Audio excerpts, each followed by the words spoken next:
Everyone, Yes, I please. call this meeting to order at 5:31 on February 12th. We'll start the agenda with roll call. Going down the list, Alejandro. Here. Eric. Here.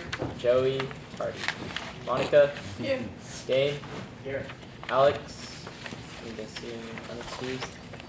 Aubrey. Here. Josh. Here. Martin is excused. Lacey. Here. Cece. Here. Greg. Here. Jess. Here. Wait. I'm here.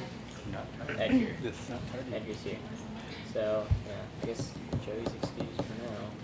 And then Martin and then Alex are excused. We'll go into the agenda approval. Then we're going to go over the agenda for February 12th. Go over it, voice any questions or concerns. Dane? Motion to approve. There's a motion. Is there a second? Eric seconds. Any discussion? Seeing none. All those in favor? Opposed? Abstentions? So moved. We will now look at the approval of minutes from last week, February 5th, 2020. Let's look over the minutes, refer to them later when we're voting. Eric?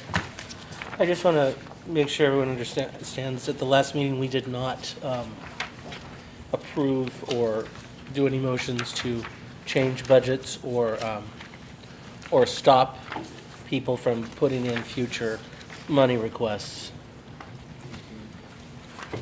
And that's in the minutes, right? Yeah, there's no decision. Eric? I make a motion to approve the minutes. There's a motion. Dane seconds. Discussion. Seeing none. All those in favor? Opposed? Abstentions? One section. So moved. We will now go into reports. I don't really have any reports right now. Do you, Lacey, or have it for Joey? I only have a couple. Just want to remind everybody that the current balance of our budget is at $64,330 for the rest of the year. And on tonight's docket, we have $16,152 that is being requested and voted on tonight. The other piece is that I was able to present at PVAC here yesterday. So the President's Committee did recommend up to the President all the S&A supplemental requests that this committee has voted on as of today. So I did inform them where we are currently sitting in the budget. They did have a few questions kind of regarding our current voting structure and where we are with the consistency of the vote of each request. They did ask some specific questions about student travel and also where the money is going. So we talk about that a lot, but they are looking at kind of a different report of what that looks like. So the majority of our funding actually does go to students, as I'm sure everybody here at this committee understands that. So I will be reporting that up through the President's Budget Committee from the next report all the way through the rest of the year. And then, did Joey reach to you? I don't think I have Okay. at least not that I know of. Okay. Alright, so that's reports. We'll move to public comment. First call, is there any public comment from the committee, from anyone in the gallery? Seeing none. We'll move on to old business. Supplemental funding requested voting. We'll look at request 2035 Women in Jazz Day for, is it 1,400? Yeah, for 1,800. Oh, it's Change changed. this change. Okay, so $1,493.42 is what we're voting on. I'll open up the floor to discussion.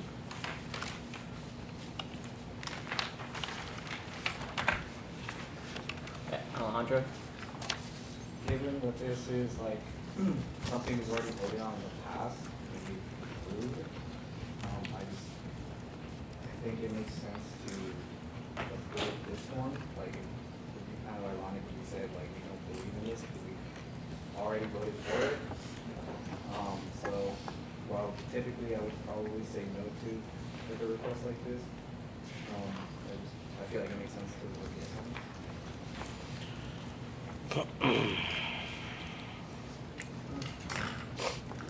I think what I like is appealing about this request is that they're bringing an event to the campus. It's open to the campus community, and that it really does further our mission for diversity and inclusion, especially in a field where women, it's a huge obstacle to get into jazz and be represented.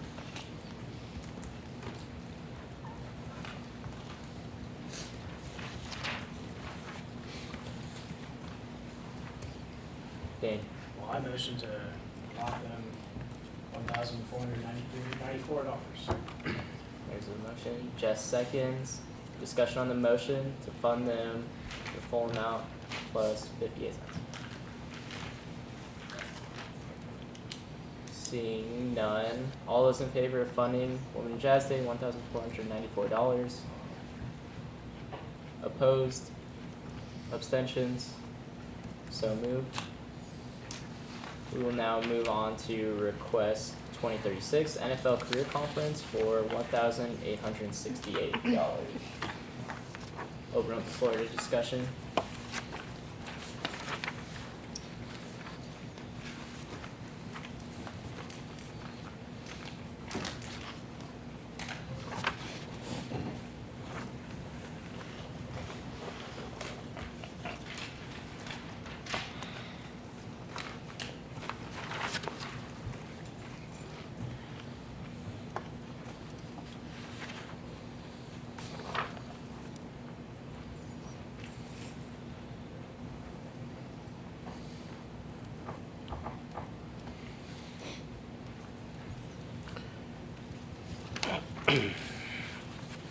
Dane.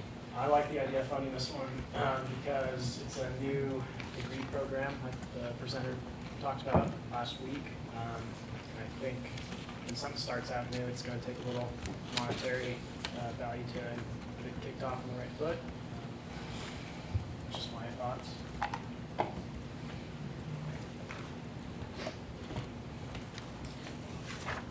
Eric.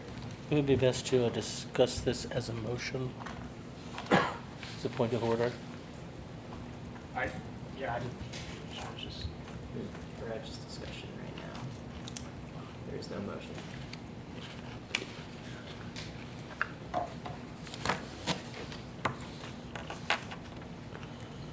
okay. I'll entertain No one a else is going to say anything. Yeah. I would like to motion to fully fund the request 2036 for $1,868. There's a motion on the table.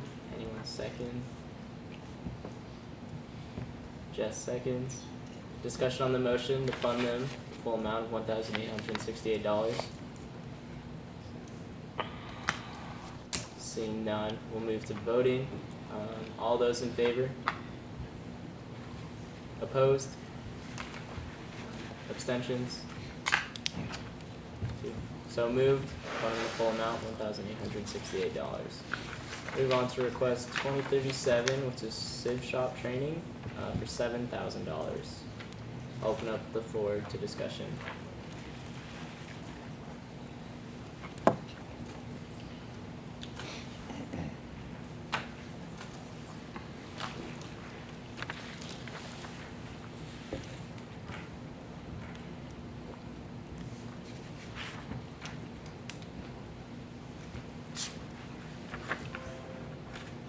Okay, Well, I think this is another good request.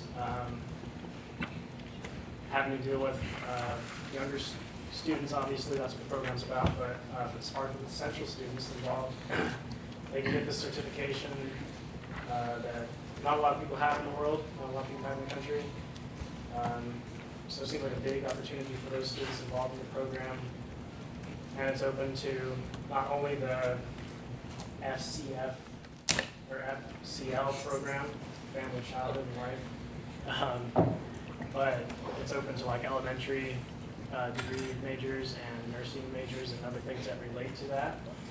And I don't know if you guys saw, but like on one of the little girls that was up there, she had like a T-shirt and said like "We are the future" or something like that. I don't know if you guys noticed that. I don't know if that was planned or whatnot, but yeah, I'd like to make a motion to fund them in the full amount of $7,000. we got a motion, Jesse second. Discussion on the motion to fund them the full amount of $7,000. Josh. The one thing I'd point out is, I believe their plan was open it up to the people in the program, then open it up to the education department, then open up to everyone at the university, then open up to the community. I would say that, that if we open it up to the community, they should be charged for it, and that would come back to cover some of the costs of this. If it got to that far, and I don't know how we would do that, or if that's been done in the past, but it makes sense to me that there's student fees paying for this, it should go towards students. If members of the community want to have the opportunity, they would cover their cost. So we can do that, right? I guess with contingencies.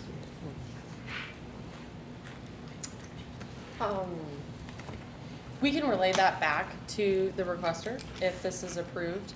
My conversations with them originally were actually, they were actually kind of in the worry that they couldn't open it up to all students because of the limited spots that were available. So they were pretty confident that they'd have those 35 spots filled before they would get it to the community. But they mentioned that they wouldn't necessarily want an open seat, but I can definitely communicate that back with them if they do get to the point with the community members and vacancy or open spots. Yeah, I think the only one that was open to community members was the first day of training, and that was like a max of 85 people. But that would be also open to like ed majors, nursing majors, and whatnot. And so there's 35 people in the childhood program. So yeah, they need to fill up already before. That's a good point. So we need amendment to that. And I entertain an amendment. If that's what we want. So move the amendment. Okay. Jesse, second the amendment. All Is right. the amendment his Yeah, stipulation? so like, Okay. if it opens up to the community, we'll charge them. And they'll set that price. We won't do that for them. So this is voting on the amendment, everybody. Going around. So, all those in favor of amending or voting approve the amendment, that if it opens up to the community, that they'll charge them. Just All the those, community. yeah, if it gets to the point where they open up to the community members. That's in favor, opposed? One opposed, abstentions, one so moved for the amendment. Now we're gonna go back to the motion, which is to fund them the full amount with the amendment. The amended. Any point of order in here? Oh, I wanted to say something. Okay. The reason I voted against it, it is not the job of the committee to instruct organizations to charge, because if that's the case, we should be doing that with all of them that are having the public participate. Just my own opinion, but That's discussion. So now we're at the motion to fund them the full amount of $7,000. All those in favor? Opposed? Abstentions? 2 abstentions. So moved to fund Civ Shop training, full amount $7,000. We'll now move to the final voting request for voting, which is 2038, then NASP conference for $5,352. I'll open up the floor to discussion.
Point of order, if there's no motion, then the request dies. Alright. Is there any discussion? Otherwise, Dan. I kind of felt like they didn't, since they didn't do like any fundraising and they hadn't booked the stuff yet, that was kind of, compared to the other groups that we've seen, it's hard to see that. And yeah, I don't know, that's just what I thought. Jess. It's not also in 6 days, so even if we do approve it, like what's the turnaround on it? How would that work? So she asked if it's only in 6 days, so what's the turnaround? Which I'll point to you, Lacey.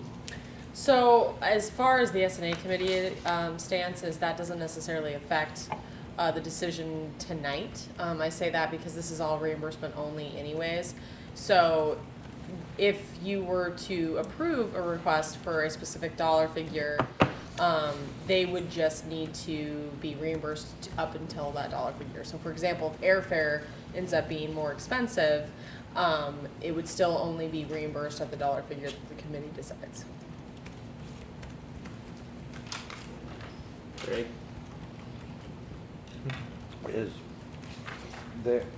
Was there a question of numbers of students going on this trip? And so does the dollar figure coincide with number of students?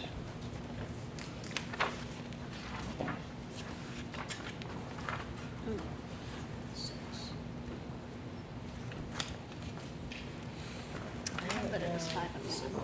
Yeah, that's what I have. Is Psychology Club here? Could you answer the question, how many students are going? I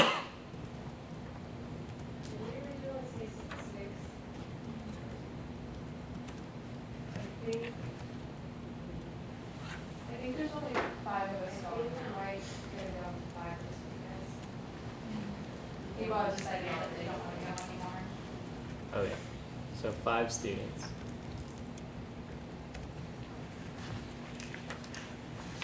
Thank you. Eric? I know that, pardon me, I know that, well, not know, but if I remember right, there are 2 students that are going to be presenting a poster at the event that are going to be going whether we should approve monies or not. So I'd like to make a motion for $3,000 for the conference, NASP conference. We have a motion on the table. Is there a second? Danny seconds. All right, discussion on the motion to fund them $3,000. I Jen. was just wondering why. Why 3,000? Well, under the assumption that the 2 are going to have to go no matter what, so I'm just kind of breaking it up roughly in my head. No scientific mathematics here. It was a good even number. Further discussion on the motion? Greg? So is the intent then to fund just the 2? Yeah. Okay. Alejandro? Well, looking at this budget, that says 8 students are attending and totals 7,352. That's less than 1,000 per student, so we could lower that number to 2,000. Good number. I'd like to keep in mind that the committee, it really isn't in the purview of how many students necessarily go. We haven't gone that route with any of the previous funding requests. So if you were to reduce the figure, that's one thing, but just be careful with mandating the amount of students that can actually travel. I just said $3,000. So we'll discuss the motion as the value amount versus, I guess, per student or amount of students that are going to go. Further discussion though on the motion for $3,000.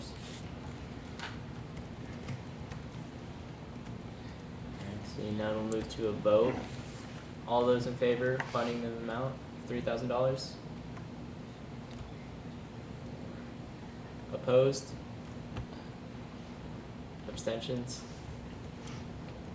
So moved, funding the full amount, $3,000, or not the full amount, but fund them $3,000. We'll now move to old business, subsection B, which is the subcommittee update. I'll push that to you, Edgar. Really the question is, what's your plan for the committee, and what do you want to, I guess, your plan of business? I'm thinking we could meet next week, just because some of us have midterms. But I have encountered some documents in the Teams app, whatever it was, that are kind of concerning, and I would like them to. I would send them back and make sure that they fill it out properly. So I'll talk about that in the meeting. Eric? Oh, this question's for you? Yeah. You're gonna send out a doodle? Yeah. Okay.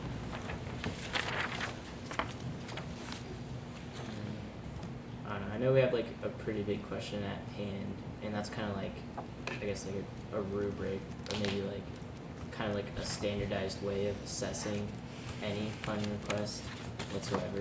Is that something that we'll probably address with the subcommittee and plan to bring back to the committee? I think later on, just not right now. Just looking through all the what is it, end of year Questionnaires. reports? Yeah, that we got, and then seeing what we can pull out of there. Okay, and then from that, what do we plan on bringing back to the committee? Yes.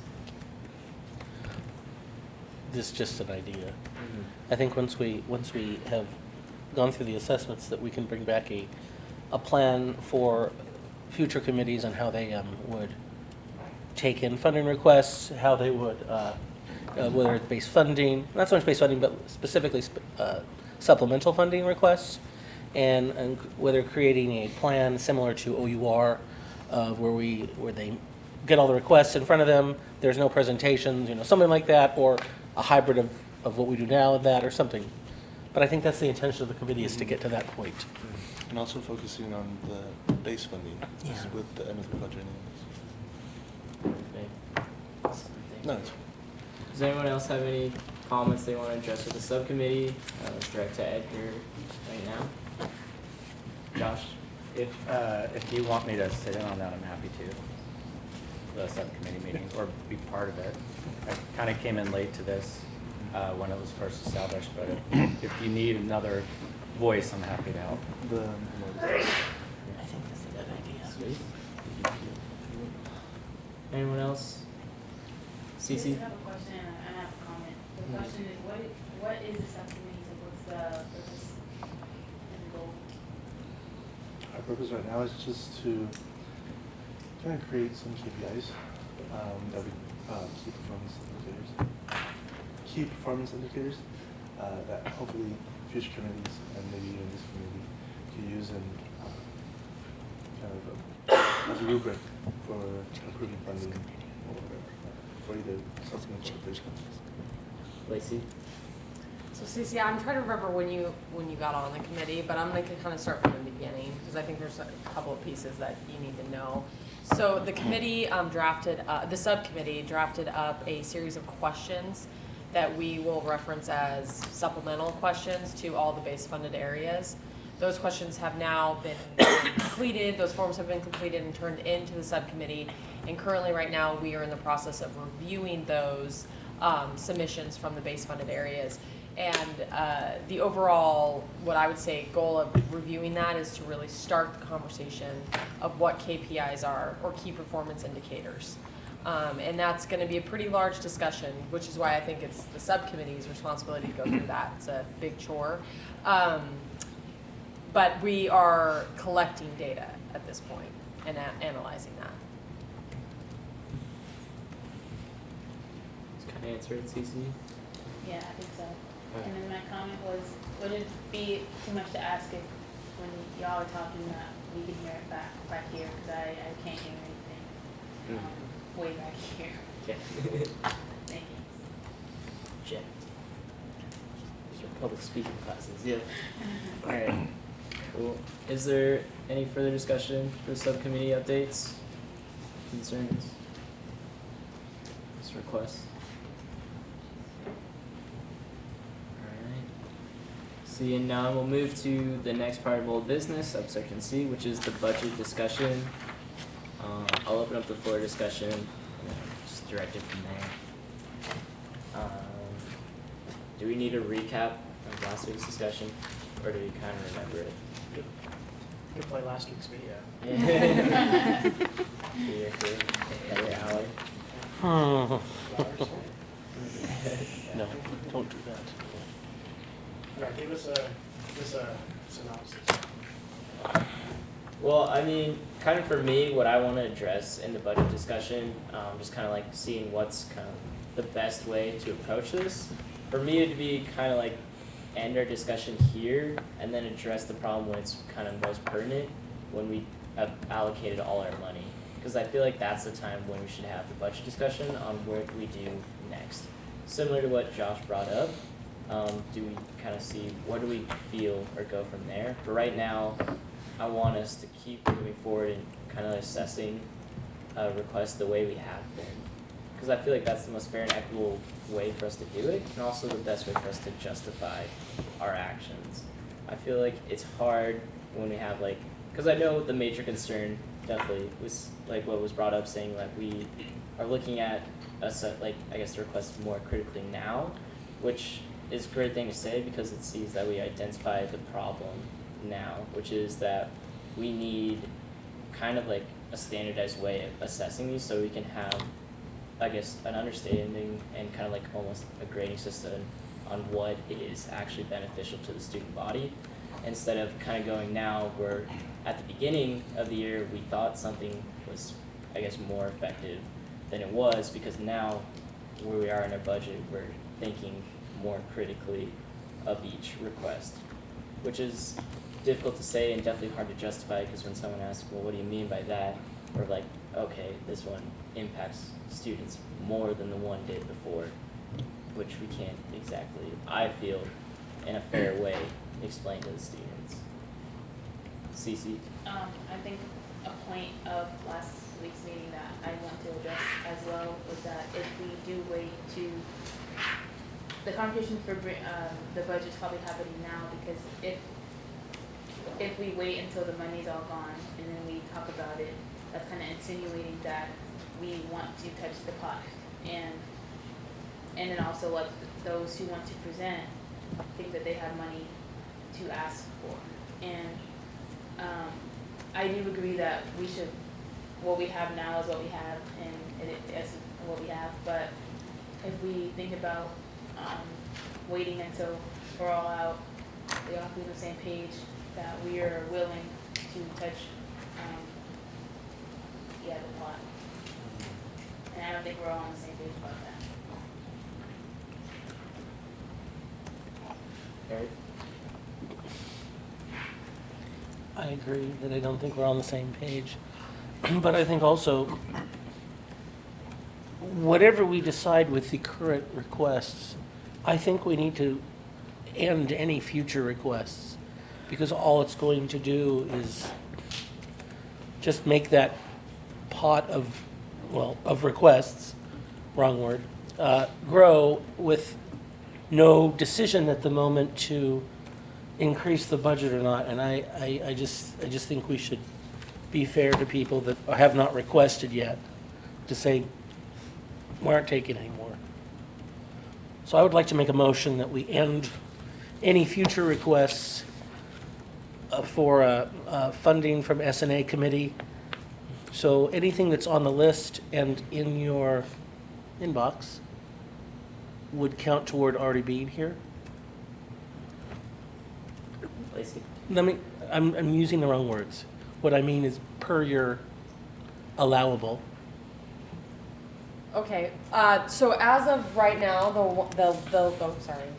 Did you call me? Okay. Is the ones that have been approved and processed from my office are the ones that are on the list. Oh, okay. Well, then- So what Eric is referencing is there are ones that are in the queue that I've had some questions about, and we go back and forth, and that's the process. And then just to clarify that, one piece I want to add in here is I also probably should have said this in my report, but just as a FYI, the committee last week did reference to communicate about our budget situation, which I have blasted out to all of the upcoming requests. So they do know where we currently sit. So I would just to be prepared for some communication regarding that. I know he has a motion, but can I discuss something before we vote, or do we have to wait? till- If there's not a second, the motion dies. Yeah. So we have a motion on the table. Is there a second to the motion to close off any more funding requests? Alejandro, is that a second? No. Alejandro seconds. All right, is there discussion on the motion? Cece? I think there was discussion with Lacey, and she mentioned that if we do cut off everyone else and then we open it back up, it's kind of not fair that we do that, which is why I don't think that we should, I don't know what we should do, to be honest, but telling everyone else we're not gonna accept your request, and then opening up in the spring or later on in the spring would be unfair to those if we figure out we're gonna, I don't know, but yeah. I see. All right. Further discussion? Dane? Yeah, I think going back to what, well, I guess we've discussed this motion. Okay. Discussion on the motion at hand. Anyone? All right. Josh? The challenge I have with the motion is that it's saying we're stopping something before we know for sure we need to. We're projecting that we'll need to, but we don't know for sure. And I think what, Eric, you're trying to do is protect students from submitting requests and getting denied in a month or two if that projection comes true. And I'm just wondering if there's a better way to go about communicating that. So on the request form, can we have an update that says, warning, funds are low, you may not get, something like that, so we're communicating that up front without having to go through the process of denying future requests that we don't know should be denied based on if our projections come true. So, Josh, I agree. I think communication is key in this situation, and so that's why S&A committees. We are a public meeting, and I am constantly emailing these individuals, letting them know where we are. I will continue to do that throughout winter quarter to let the future requesters know. And then the ones that do trickle in, that is pretty much the first conversation that's right out of the gate, is to really let them know what's ahead of them in the queue and what the reality is on the budget scenario with S&A. So I want everybody around the table to be aware that that is something that I do take pretty seriously, and making sure that those individuals understand that. Eric? I withdraw the motion, but I want to make a comment. So you can hear. I find it very troubling that we're pushing off the decision to increase the budget until we get to that point. I do not think it is fair for people who have requested money that there's a possibility that there'll be no money left in the till, and then we're sitting at that moment and we're judging by virtue of how much do we want to increase the budget or not, the value of their request. And that is not why I am sitting here. I am not sitting here to judge the value of somebody's request. And by pushing off the decision to increase or to not increase the budget, we are doing that, and that's wrong. Lacey? I would like to make a point of saying that at this point in time, the requests that we are reviewing are they're not actually requesting over the budget that we have currently. So the requests that we have voted on tonight, the requests that are being presented, these are not affecting that. Eric, I do understand where you're coming from, but I do want to make sure that it is really important for this committee to understand that consistency is going to be important when we're reviewing these requests. And yes, we should be talking about budgets and we should be mindful of that. But I do not think by postponing a potential vote, we are doing harmful pieces to these situations. I think we're communicating. I think this is a situation that the S&A committee has been in before. It's just is earlier than it has been in the past. Usually this happens, later in spring quarter than basically the middle of winter. Cece? Piggybacking off what Lisa said, yeah, I would like to not think of me personally as picking and choosing who's has what value influences my decision on where I vote. Me personally, I think that the biggest thing for me was touching a pot of money that I don't know in future generations may need, and that's my biggest thing. I'm a budget person, and if I'm allocated $15 or say $300,000 and I spend it, then I don't want to, or I'm not sure if I would like to touch a budget that wasn't meant to. It's a one-time situation, but yeah, I wouldn't say that me personally that I am picking and choosing which person presents voting for me voting yes or no, and how much money I should add if we do decide to touch that pot. Eric? Well, I will unfortunately have to disagree respectfully, but that is what will happen. When we get to that point and there is no money left in the budget after the ones that are under the budget request, we will sit there as judge and determine the value of people's requests. Thank you. Dane?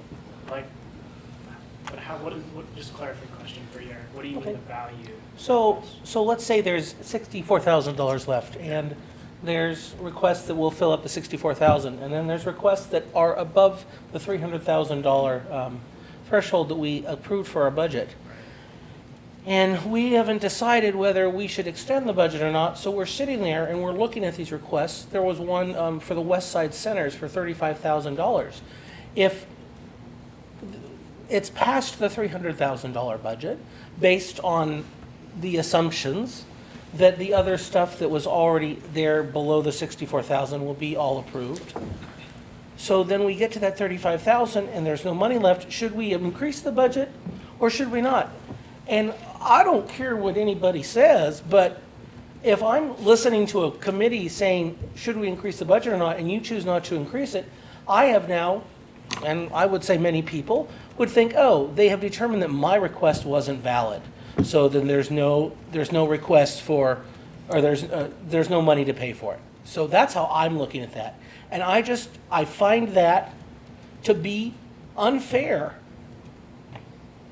So. Dane? Yeah, okay, well, thanks for clarifying that. I think, though, that's what we do as a committee, though. We assess the value of each one, like we've been doing since the beginning of the year. By the way, they do a presentation, how it will affect the students at Central, and whatnot. I think that's what we do. And there's always the chance that a request will not be fully funded.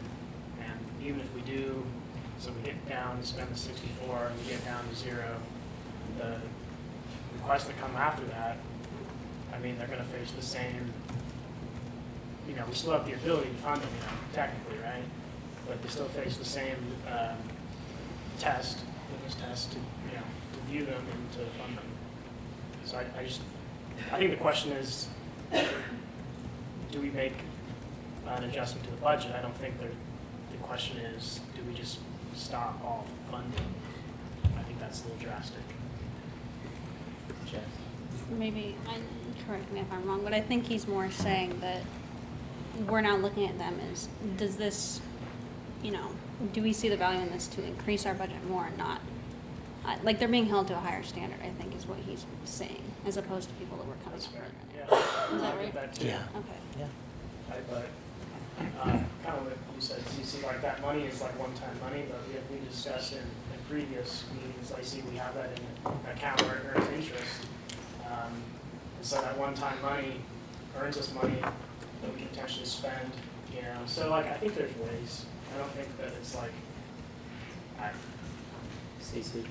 I agree with you, Dane.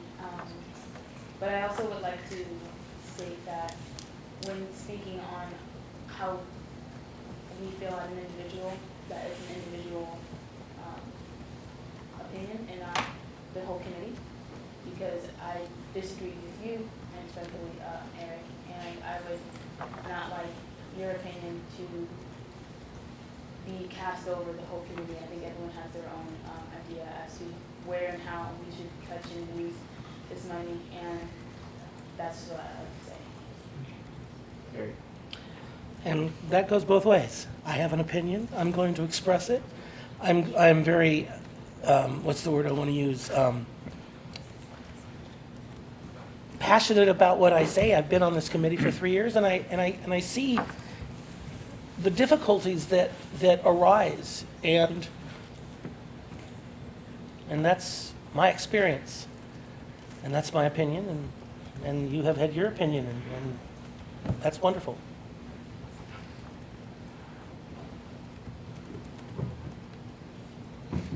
Greg? Well, I'm just really trying to sit back because this is students, and students should have the final say on this and what happens. I'm just wondering why are we waiting? I mean, would it be better to just go ahead and vote up or down an increase now? Is there a reason we're not going to do that? Because maybe that's the answer to all of this.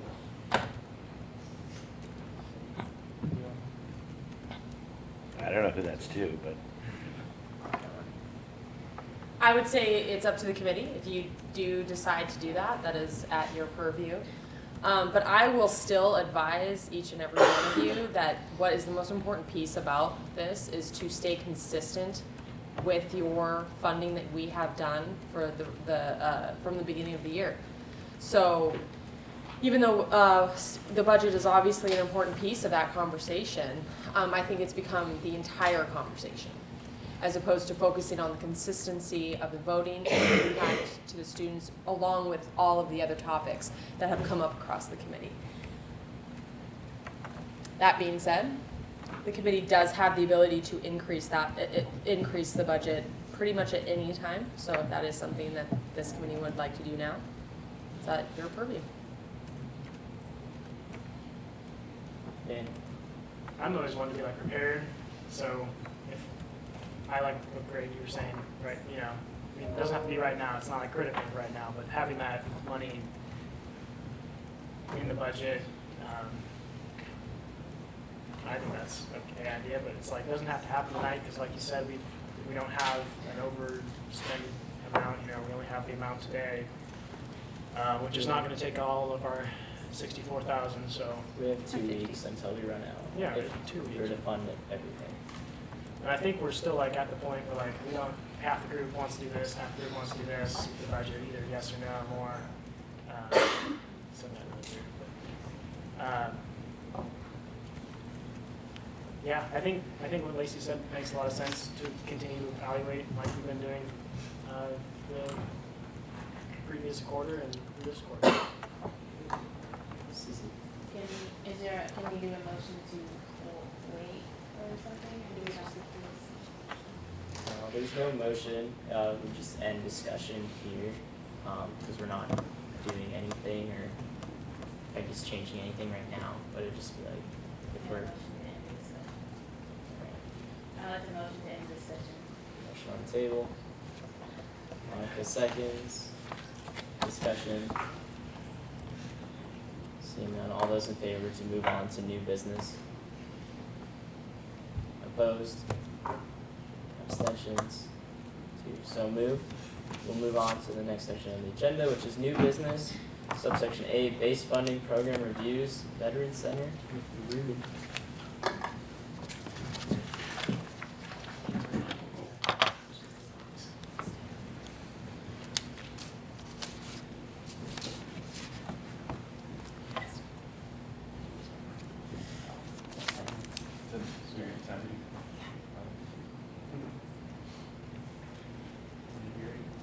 Good evening, my name is Ruben Cardenas, I'm the director of the Veterans Center. I will say that's a tough topic to follow, but I'll take you through my presentation. I just would ask, maybe we could hold questions to the end because I only have 10 minutes, and then there is a slot for questions like that. I don't have to educate you guys on the format. So this is just a preview of what our office staff looks like. I'm the director. Our outreach recruiter position is currently vacant. We are in that search process of filling that position. And we have an office assistant and a backcourt navigator and numerous work studies throughout the year. We're located over in Bullion 214, just two buildings south from here. And then that's our contact information. So, for the request, this is our org chart. So we are under the Division of Student Success. And all of the positions within the Veteran Center report to me, and then I report directly to Aaron Brown. That's what our structure looks like. Kind of an overview of our department in general. So our department was established in 2009. Before that, there was just one person in the registrar's office, from my understanding. And we were housed in the psychology building. In 2012, the outreach recruiter position was created for the Veteran Center, and then at the same time, or a similar time frame, the department was moved over to Bouillon Hall. From there, in the next year, we were able to add another staff member, which is an office assistant. The 2013-14 time frame is when we were approved for our original S&A base funding. So we are currently on our second quadrennial base funding as a department. And then in the winter of last year, we did hit a milestone as a department. Traditionally, we always shared a space with a different department. So now we're in our own individual space in Bouillon, and essentially doubled our square footage for our student veteran lounge, which is great.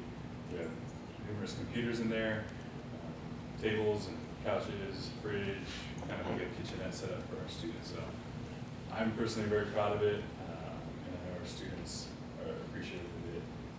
It's a big symbol for our students that CWU is really serious about supporting our student veterans. So yeah. So the work that we do, so I don't know how familiar all of you are, but a lot of our work is related to our students' education benefits. So every quarter we're reporting those benefits to the VA so that our students can receive their funding. I think that's foundational to student success and their journey as they're attending here at Central or any other institution in the nation. We're also able to connect them with other resources in the community or on campus. They don't have to be veteran related, but we do track the veteran related resources. Most of our students are using post 9/11 benefits, which pays the university tuition and fees directly. And for the fiscal year 18, we received just close to $2.4 million in tuition and fees for those students. So it's a big chore, it's a big lift, and there is a lot of files that we have to maintain and be in compliance with the VA. Usually I tell people we're at 600 to 650 students that we're working with, and we do get audited annually by the VA to make sure that we're in compliance with those policies. And then we also, something that people don't know is we work with all of our students at all of our campuses. So whether that's on the west side or over on the east side. So this is just an illustration of the growth that we've had in our area, specifically fall quarter. That is the quarter where we see the most new students, so that's why I show this graphic. In our department, we did have goals, so projection goals. So those are the lighter bar graphs, and then the darker bar graphs are actuals. So we've had gradual growth over the years since we started recruiting in 2012.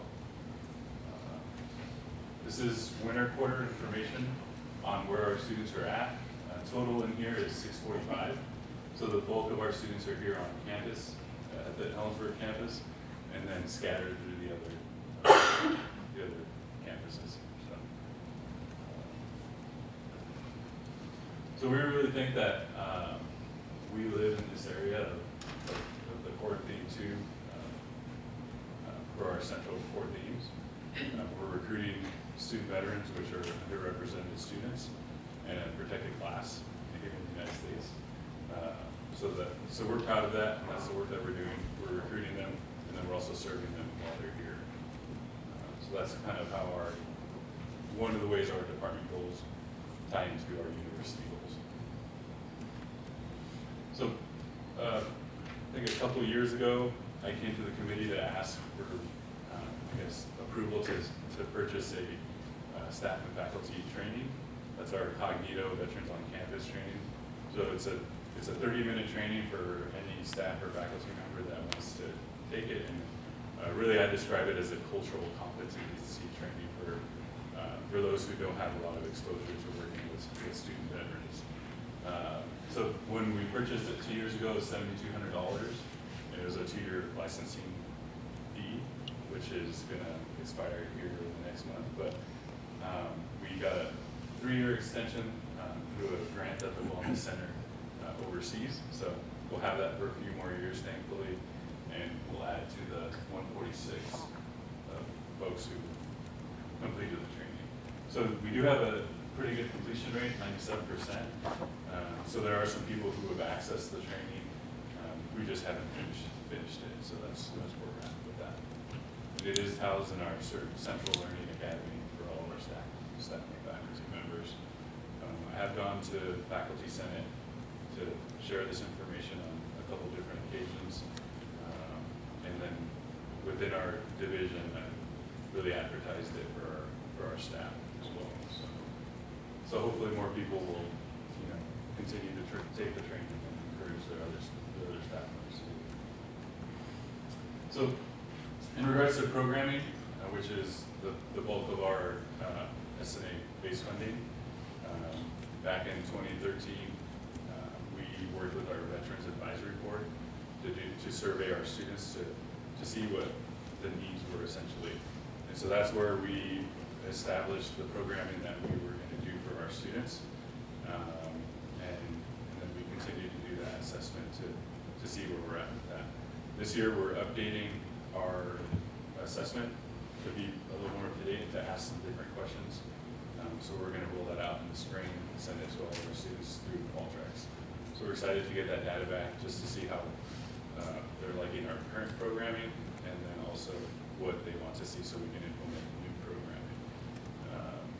So that's kind of how that is how we solicit student feedback, and then also what we're planning to do in the future as well. I'm going to say something else. Some of the programs that we do that we collaborate with a different department, that feedback has already been collected through like a paper form at the event that we're at. So in those situations, the different department is leading that event. So they're sharing that information with us. But yeah, that's what I was going to say. So some examples of some training some programming that we've done over the years. The Translated Military Experience Workshop. We've done that for over 5 years in partnership with Career Services.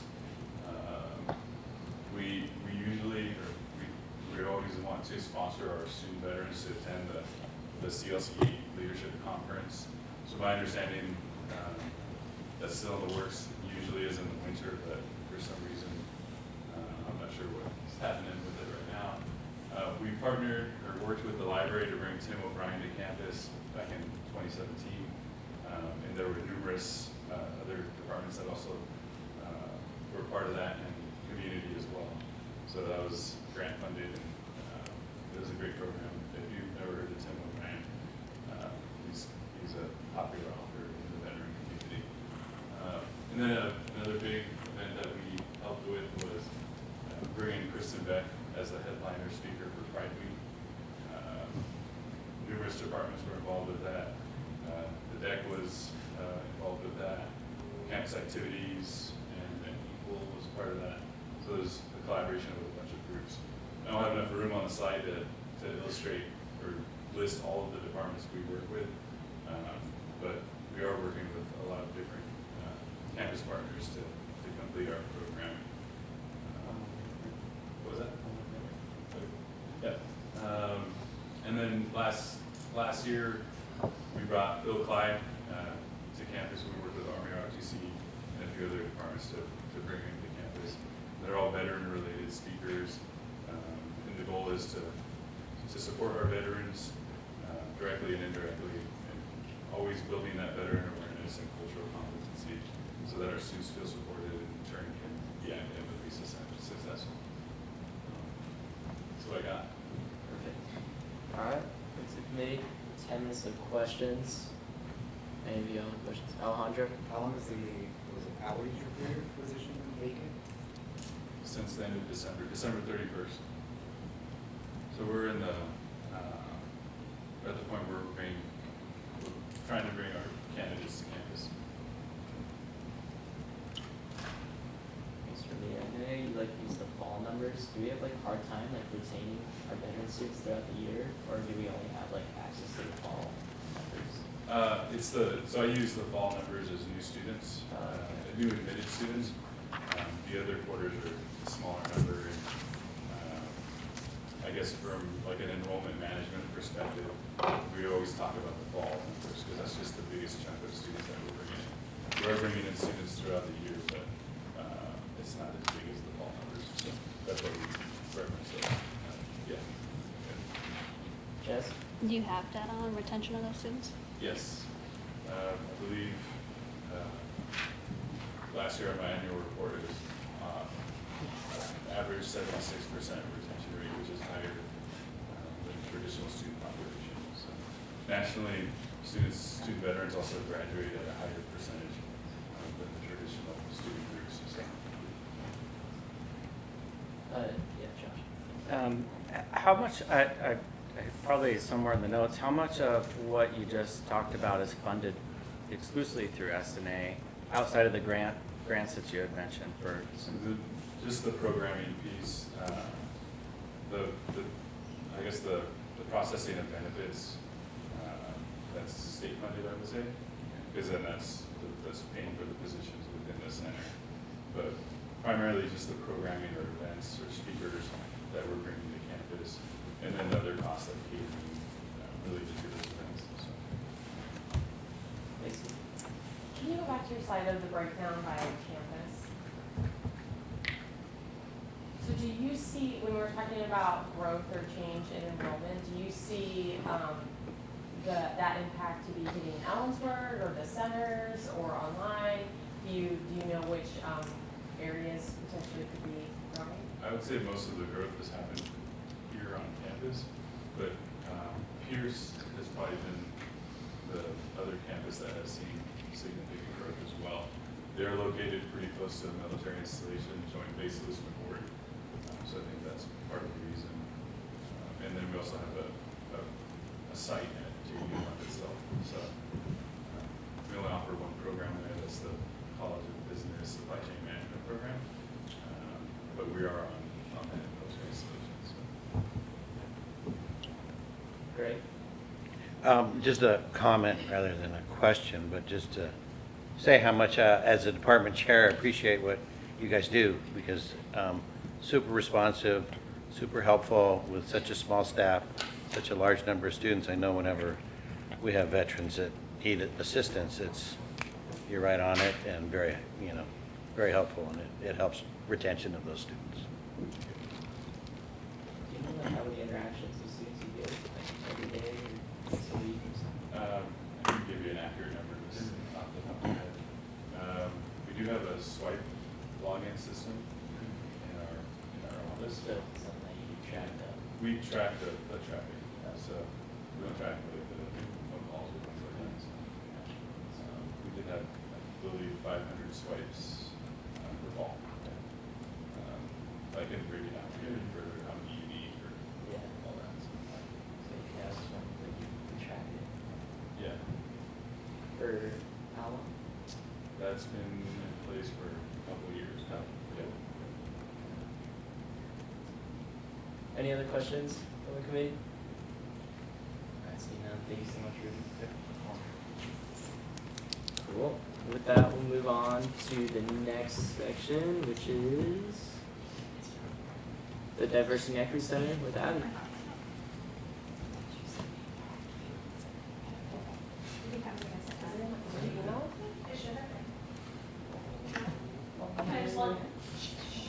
Like online? Yeah. Sorry, I don't.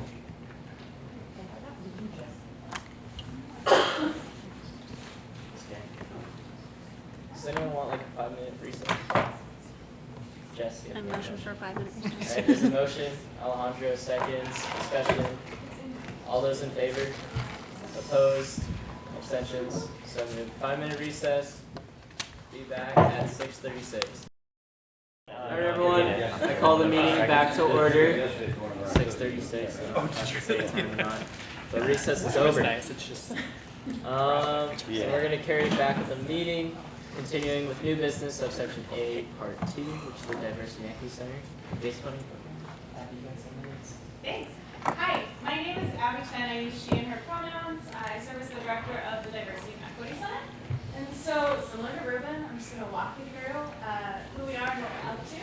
So, the Diversity and Equity Center, this is our mission statement. It's been revised in the last year. And so it says, we cultivate a sense of belonging and community on campus through a variety of things. And so we're highlighting programs and initiatives that encourage students to explore their own identities, to think about how we challenge barriers, and then also think about empowering themselves and their communities. So what we mean is making sure that students have the agency to do the work in their communities or to explore their own identities that fits their identities and their communities. And so I'm going to talk a little bit about, of course, what that actually looks like in practice. But for us, in our name, Diversity and Equity Center, we are really committed to thinking about not just what diversity means as the recognition of difference, but then moving into what inclusive practices to actually engage across difference and make sure that we are being thoughtful about the people we work with who are different than us and thoughtful about honoring the identities that we hold while we're here on this campus and then, in the world around us as well that matters deeply. This is what our org chart looks like at the moment. And so it is myself as the director. There are 2 assistant director roles. One of them is vacant as of December 31st. And then we have an office assistant and a graduate assistant. We also have between 10 and 13 undergraduate student staff who work in our office. And so this is our team. We are looking at obviously filling the assistant director vacancy, but in that we're also looking about how we could expand our staffing model to be able to continue serving and doing the work that we do. And so we are starting to launch the search process to fill at least one vacancy that we have. So I wanted to start with what do we do? Because our mission statement is great and it's also sometimes a jumble of words. And so the way I describe the work of the Diversity and Equity Center is really twofold. One is about raising consciousness. What is diversity and equity? What does it mean? How do we educate and bring people into those conversations, right? So in that way, I always think about like my arms being outstretched. How do I help give knowledge and pull people into that? For the other one, it's about supporting our needs. The Diversity and Equity Center was founded in 1996 here on campus, really to support students from underrepresented backgrounds. And so I give that analogy that if my hands were out to educate folks and share knowledge, I also pull my hands back in to think about how I support my communities or the identities, right, that a student might bring in. And so the identities we're talking about isn't just race and ethnicity, but it's gender, it's sexuality. It might be around immigration status, it might be around socioeconomic status. They're the things that have perhaps positioned us to be different or to be seen as different by society, but we know that actually comes with a particular source of how we get to know ourselves and then how we actually have power in building our communities in the way that we need to feel supported while we're here at Central. And so I think a center like the Diversity and Equity Center always has to work to balance those 2 things, right? We're on a college campus, which means our mission is educational.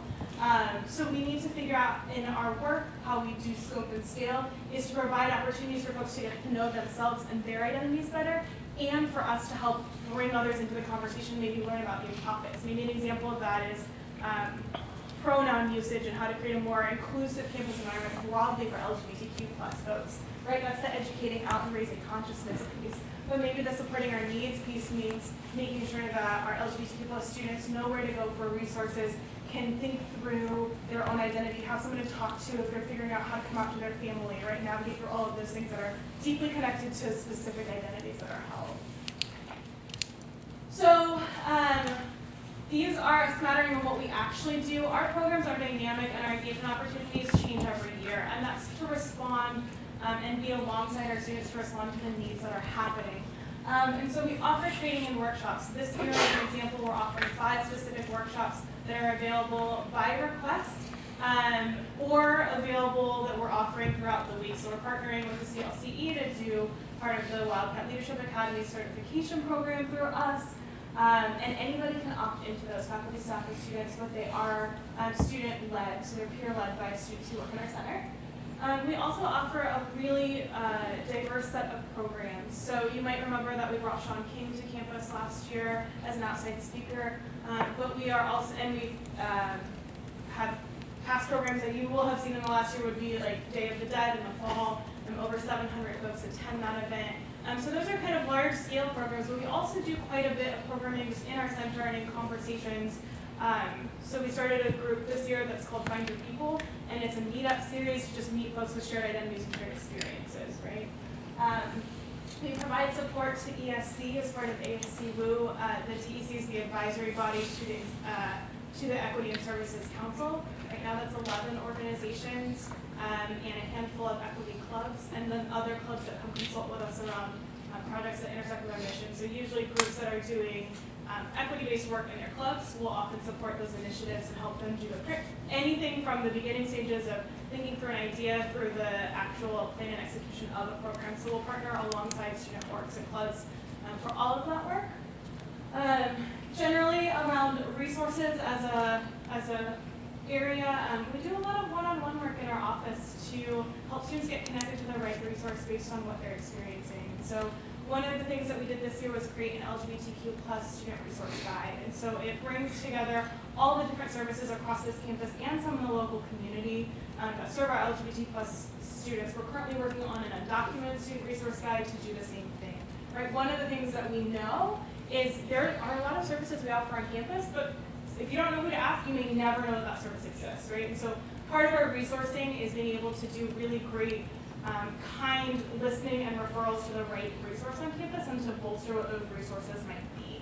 So one of the ways that we've bolstered resources is also thinking about our physical gathering place. So we're located in Black Hall, and our space is open for anybody to come and hang out. It's also a popular place for clubs and organizations to host meetings. It's free of charge for student clubs and organizations, and that's designed to continue supporting the work that clubs and organizations are doing, and also be able to build those relationships and see a space that reflects ourselves. And so I'm actually going to skip ahead, I'll come back. But I brought pictures because we, in the last year, completed a renovation. And so this is what the before and after, the before is at the top. It says technology empowers learning because we inherited the space. And below, you can see what we've done with that space. So it's a space to hang out, but it's a space to gather in community. Right, so the Black Student Union and MECHA are hosting their meetings here in this large space, and then we've got a whole other side of our office. So it's important on campus to have a place where folks can see their identities reflected. This is one wall out of many walls, but you can see how many intersectional communities there are. We have also signs in different languages, signs speaking to different diversity and equity and social justice issues. So, because I got excited and wanted to show you pictures. The other space that I'll come back to here is that we, as a Diversity and Equity Center, really do operate as a collective. We're a community-based model because of who we serve and who our mission is to engage.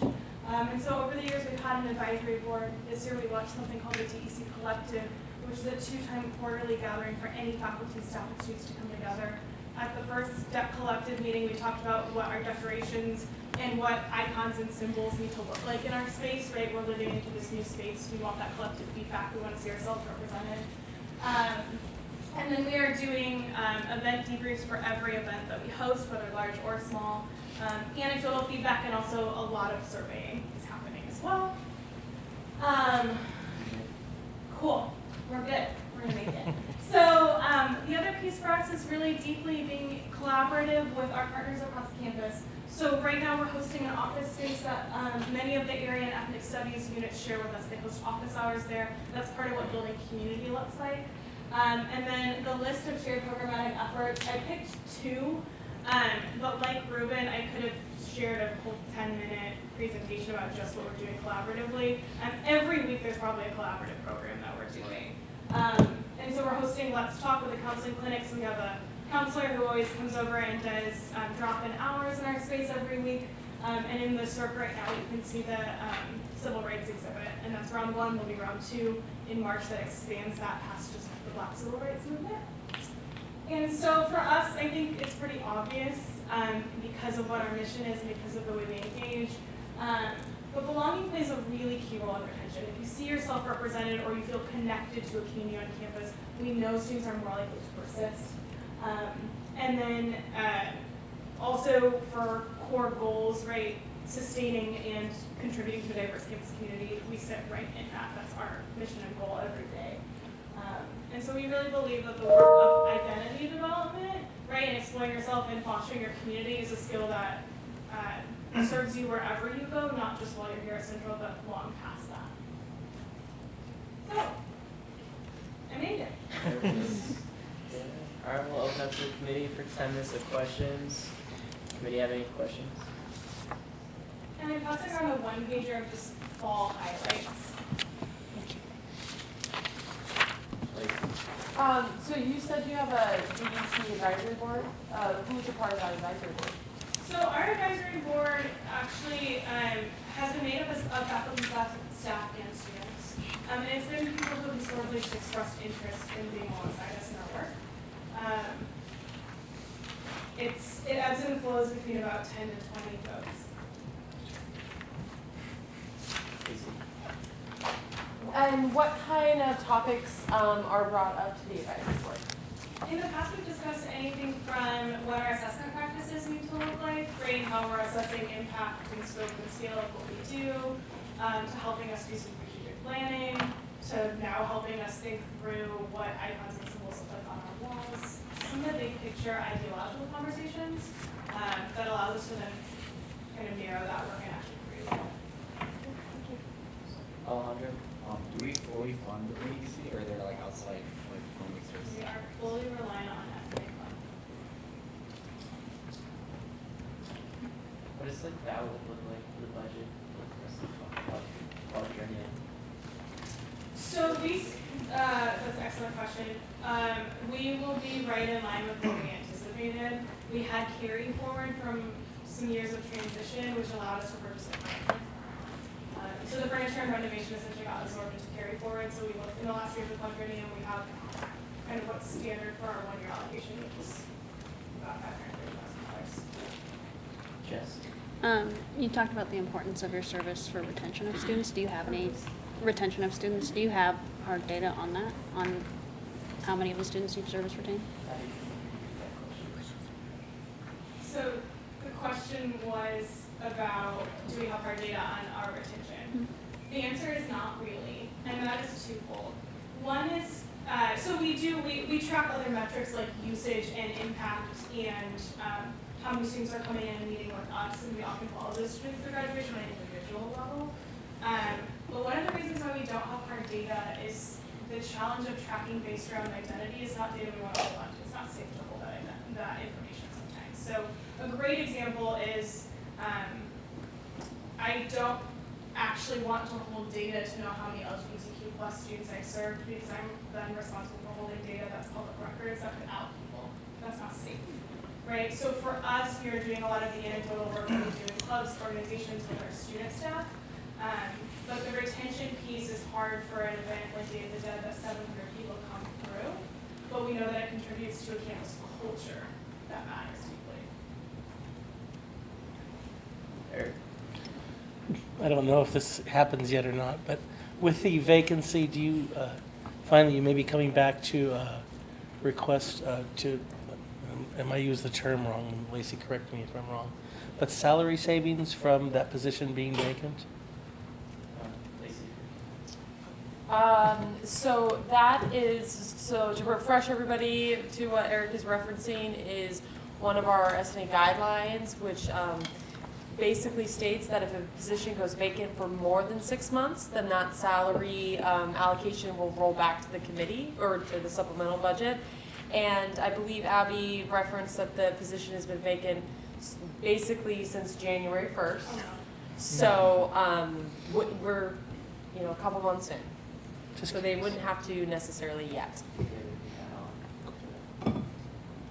Well, Eric, to I think directly address your question, I think we're feeling good about where we're at in terms of Nice. And we'll cross our fingers. Josh? Not a question, but a comment. Your office put on a training on a Saturday, a safe spaces training. I believe it was 2 students. I just wanted to say it was one of the best trainings I've been to. They were professional and thoughtful, and it was well organized, and they did a fantastic job, and I really valued that. So thank you to you and your team for putting on those trainings. I'll pass that on to our facilitators. They will give them a We're really proud of them. Any other questions for Abby? Alejandro? So you said you hired between 10 and 13 students. Like, in a quarter, we hired 10 students versus like a quarter, we hired 13. Like, what difference does that make? Do you hire more programs or like? Yeah, so background in the context for that, we hire mostly based on a year basis, and folks essentially graduate or leave for other opportunities, or like internship opportunities, student teaching, that kind of thing. So for us, it does, I think it always impacts what our team dynamic in facilitation and creating programs can look like. We usually plan that out in advance to know that we've got more staffing in one quarter than another, and so we usually just sort of balance that out internally. For us, the addition of a graduate student this year allows us to actually absorb some of that and not have it be program specific as much. But the reality is most folks in our office work 15 to 20 hours a week, so that's a substantial amount of work that an individual, it ebbs and flows, right? Yeah. Time for one more question. There's one. Thank you, Abby. Thanks. Thank you.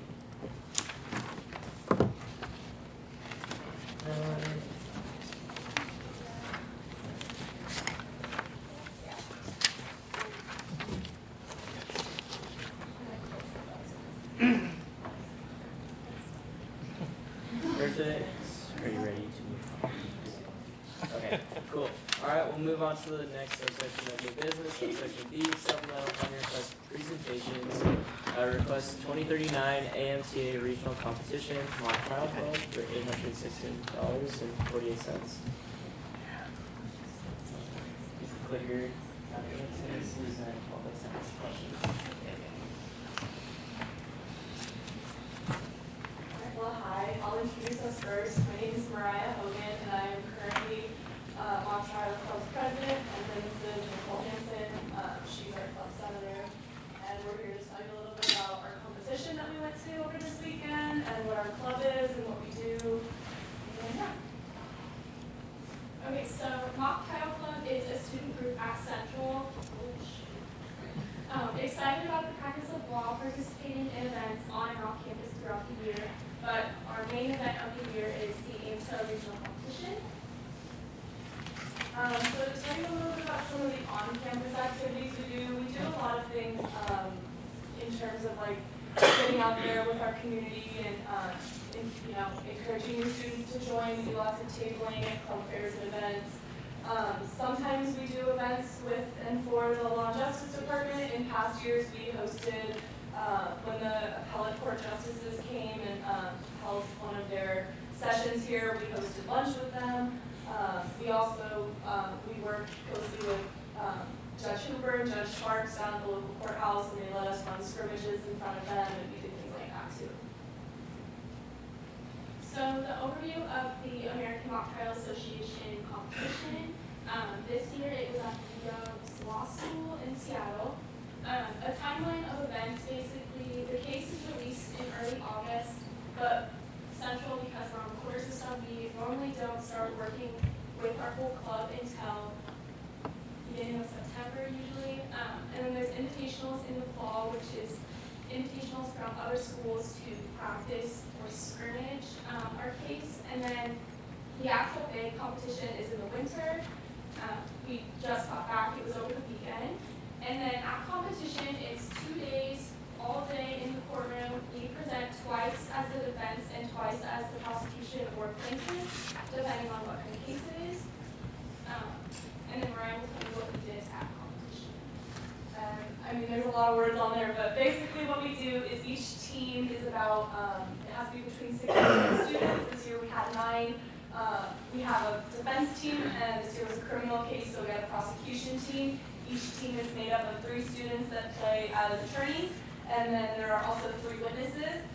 Sometimes we have people that double dip on both sides. For example, I was a defense attorney for the defense, and then I also played a witness as the prosecution. Each student has a different job. Each student that plays an attorney has to direct examine one witness and then cross-examine a witness that's presented by the other side. One student does an opening statement, one student does a closing statement. There's objections, just like in real court, and then there are judges that are sourced from the local area, so most of them end up being practicing attorneys and judges and clerks, so everyone judging kind of has somewhat of an idea of what's going on. So it's fairly authentic for as close as we can get to a real mock trial. Okay, so the student benefits of mock trial is that it gives the students opportunity to explore the realms of the legal workplace and develop public speaking and critical thinking skills. At the AMSA regional competition, students are given practical experience for those wanting to go into the field of law through a real mock trial, as well as given networking skills, because when we're at UW Law School, we meet all of the people there and kind of Yeah, and like one of the things that's pretty cool about the American Mock Trial Association is that it's the same case for every school, no matter any really undergrad program that wants to compete at our specific competition. You know, there's community colleges that compete. We also went against Berkeley in one round, so it's a very wide. I mean, everyone from community colleges to Harvard's undergrad program has the same case and the same rules, so it's on an equal playing field, really, no matter where you really come from. So our budget justification that we're asking for today essentially comes down to the materials that we needed to compete, which is our case, that again we get at the beginning of the summer, and as well as our competition registration fee for the competition we did over the weekend, as well as reimbursement for our hotel and gas fees. So the cost of our case this year was $525. Our competition registration was $575. Our hotel added up to be $1,396, and then gas approximately $80 there and back, which will change once we do the reimbursement. So our total was $2,816. However, we did request money from Funds Council, so our supplemental request from S&A is $816.48, which is about $75 per student that came with us. And then, do you guys have any questions? All right, any questions? Does the committee have any questions? Eric? Was your defense or prosecution successful? Yeah, actually this year our defense in one round, it's kind of confusing how it's scored, but basically in each round a perfect score is 2 ballots because there's 2 judges. Our defense in one round I think won 1 ballot, and then our prosecution in another round, they lost both ballots, but that was against Berkeley, and we only lost by 7 points out of 280 against Berkeley, so we lost, but I felt like it was, I felt like I still felt pretty good about that one. So how many students went? There were 9 students that competed, although we brought about, I think, 13 students with us. We really tried to field 2 teams this year to be able to compete with 2 active teams. We didn't quite get to that point. Like I said, you need 6 to 10 students in order to fill a team. And with 13, it was like just barely enough if every single student like double dipped on both sides, which is just honestly a lot of work, especially with this year's case because it was weird. In most years, the prosecution only has 1 charge that they can push, although this year they had 2. So as a defense, we had to prepare 2 entire defenses because we wouldn't know until an hour before each round what it was we were defending against, let alone what witnesses we were going against. So because of that, we couldn't quite field 2 teams, but we tried to bring everyone with us so that everyone could get that experience. Questions? Greg? You requested 2,000 from Funds Council? Yes, we actually don't present until next week, so we haven't heard back from them.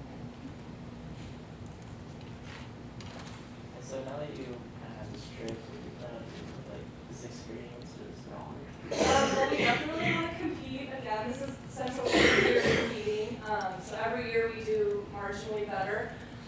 Kind of the way, like in my opinion, that I feel like it works is every 2 years is when it's your best opportunity to be able to advance, because you still have like half of your team that is like familiar with the process and knows how it works. So we're really hoping next year to be able to take what we've learned and all the experience that some of our new members have taken, as well as some others who have been around for a while, so that hopefully we can make it past the regional competition and onto the works competition, which stands for something that I can never remember what it is, but it's like something regional championship something. Any other questions from the committee? Seeing none, thank you. Thank you. Alright, we'll move on to next supplemental request presentation, request 2040, the ACP/CMBAM College Journalism Convention, Pulse, for $4,180.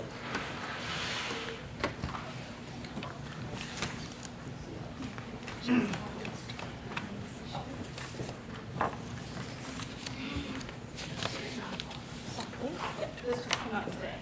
Can you start whenever you're ready? Yes, I just present. Hello, we're here today representing the Pulse magazine to talk a little bit about the College Media Convention that we're attending at the end of this month. My name is Madeline Wilson. I'm editor-in-chief. I'm Sarah Roach. I'm the associate art director. I'm just the program art director. I'm Emily Vesla. I'm associate editor. Here's Sarah, the presenter. I'm Joanne Senior, and I'm social media and website manager. So we want to start by talking a little bit about some of the benefits of attending the conference.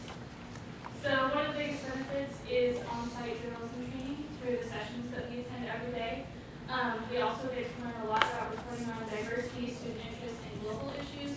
So there are specific sessions that are targeted towards diversity reporting and issues that affect our students.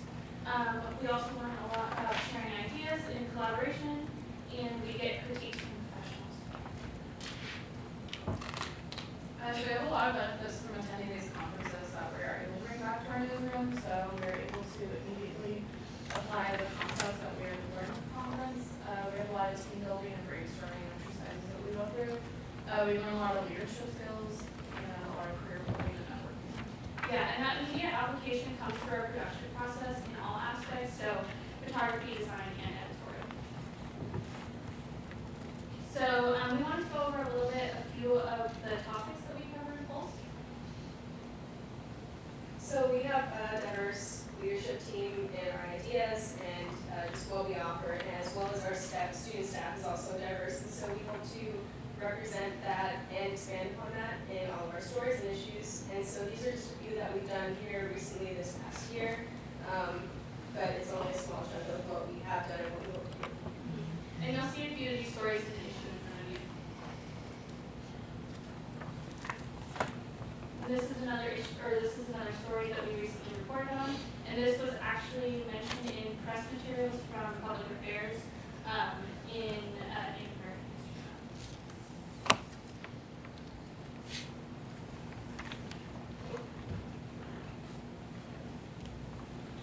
Some more like hot button issues that we've touched on recently have been things like food insecurity, youth homelessness, language barriers, epilepsy, autism. These are all things that students all across campus can relate to. That's really important to us as reporters and relating to the people we're looking for. And we learn a lot about these kind of personal stories after conferences, so we see what other organizations are doing and other issues that other students are facing, and then we learn how we can apply that to our students here and how we can reach as wide an audience as we possibly can. So next we want to talk a little bit about what we learned and what we began to implement. So at the last conference, I saw that a lot of publications did a story on a specific student, but made it appeal to a wide variety. So I recently wrote this story in this newest issue called From Football Player to Father. So this story is about a student who is a student athlete, a double major, and a father. And so this appeals to students in all of those different demographics. And what our goal is with Pulse is anyone can pick up an issue and find a story that they relate to. And so we also learned at the conference that it's really good to make partnerships with your administration and programs and clubs on campus. So we recently won first place for local climate change reporting. So we were able to partner with the Sustainability Cafe to reach awareness about pulse and about climate change and discuss some of the issues that are important to us and that are important to our students. Alright, so moving on to multimedia, social media and websites is something I manage. We learned in previous conferences that multimedia really matters, and by multimedia we mean using more than one form of media to communicate a message. So throughout the past quarter and fall quarter as well, I've been slowly implementing different ways to gain the audience attention and retain that when they visit our website and when they visit our social media as well. Yeah, and we want all of our content to be accessible for all students. So maybe a student's not as interested in reading a story, they could click on a video on our social media and watch a little bit of a snippet about that football player or learn a little bit about new fashion styles. So we really want it to be relatable to as many students as possible. So at the last conference in Washington, D.C., Maddie and I attended a session about covers. We learned how to create impactful covers that appeal to a larger, diverse audience and make them want to pick up that issue and read it. And so we were able to implement that immediately in our fall issue on cover. Yeah, and we really want those covers to be special for students. So we want a new American student to see that and feel that they are represented. And so how we do that is we centralize the person on the cover and we use certain fonts and certain colors that make it impactful. And even for students who aren't Native American, this might make them want to pick it up and read about a wide range of students that they may not know about their culture or their background.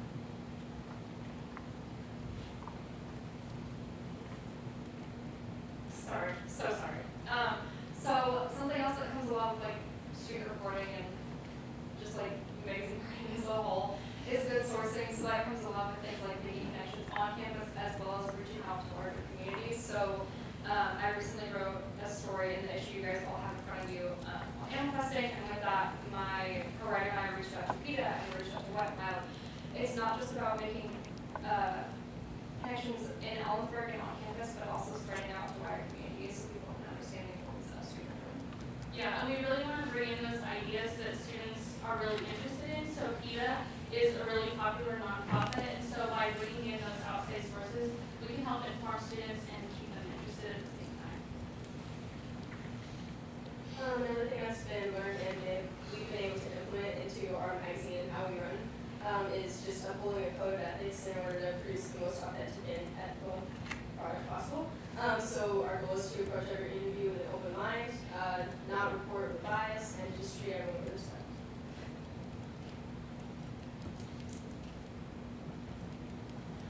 So something that we try to focus on a lot with Pulse is giving students a voice. We try to interview like more professional sources as well, but we always want like, as student reporters, we want students to have a voice. That's why like it's a student-run magazine. It's important that's an important aspect for us, as well as like delivering well-rounded, overarching topics and news. We have so many different sections of Pulse. We have travel, fashion, sports, life hacks. We have something for everyone, and that's important as student reporters. And then another big thing is informing students about diversity on campus. I feel like at least one story per issue involves some kind of diverse student group, things like that. Yeah, so we really try to pull from all areas of the student body and really encapsulate in one issue, reaching multiple audiences. So something else that we made an impact with is spotlighting specific individuals or specific clubs. We also try to represent pride within our student body and our university. When we win national awards, this is pride in our students and pride in the work that our university is doing and our curriculum. And we also recently published a story, Trout Conservation, and this was recognized by a trout conservation organization. And they recognized our student for his work towards conservation efforts. So we really are trying to make an impact on our reporters, on our students, and in the greater community. So a little bit of information about the conference. We are sitting the 6 of us. The conference is the ACP CMPAM College Media Convention in San Francisco, California. We will be going February 27th and coming back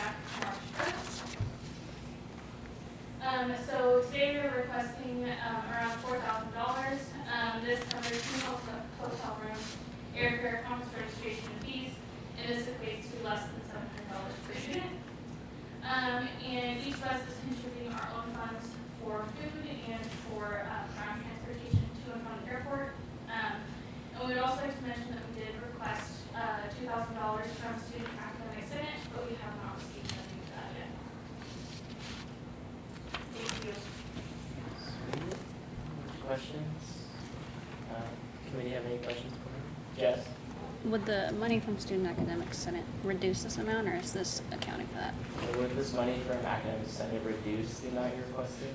Or Yes.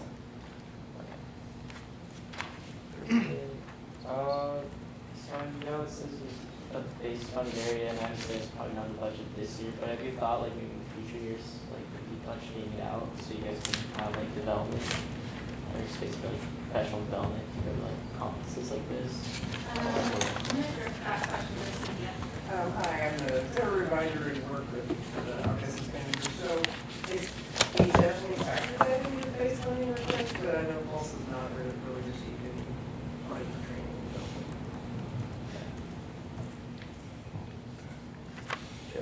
And this is back to Jess's comment, which is more a comment for the committee than for you all's question.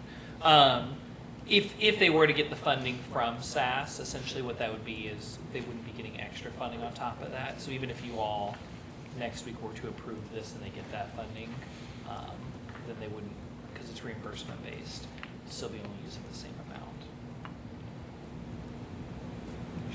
Joey, did you say they would do this one? I know they're willing to reduce it.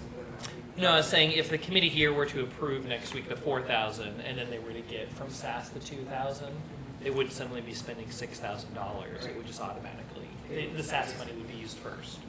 Yeah. Jess?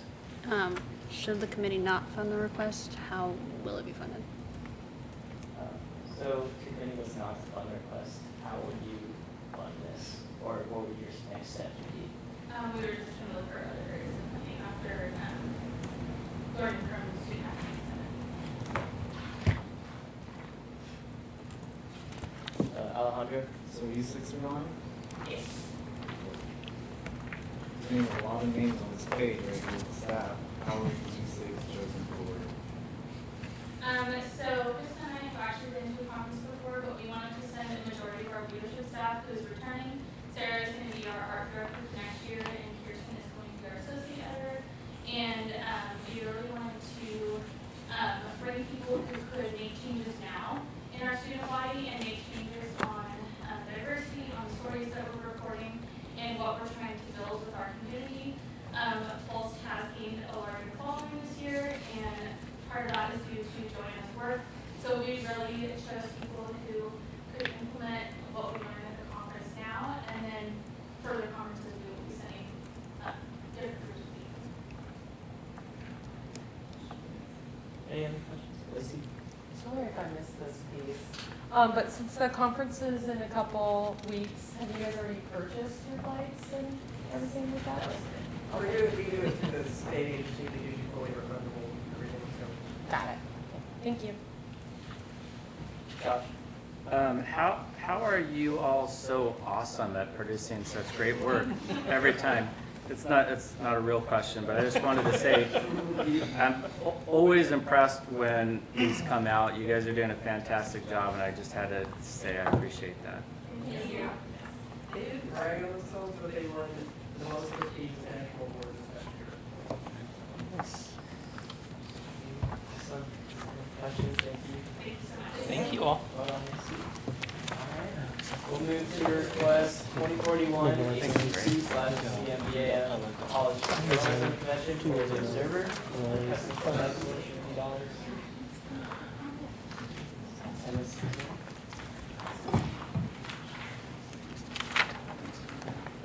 All right, so we are representing the Observer. My name is Nicholas Tucker. I'm the news editor of the Observer for this quarter.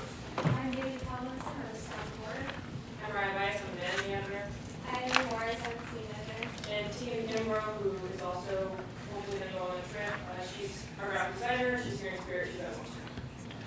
And we're also requesting funding through the ACP National News Conference.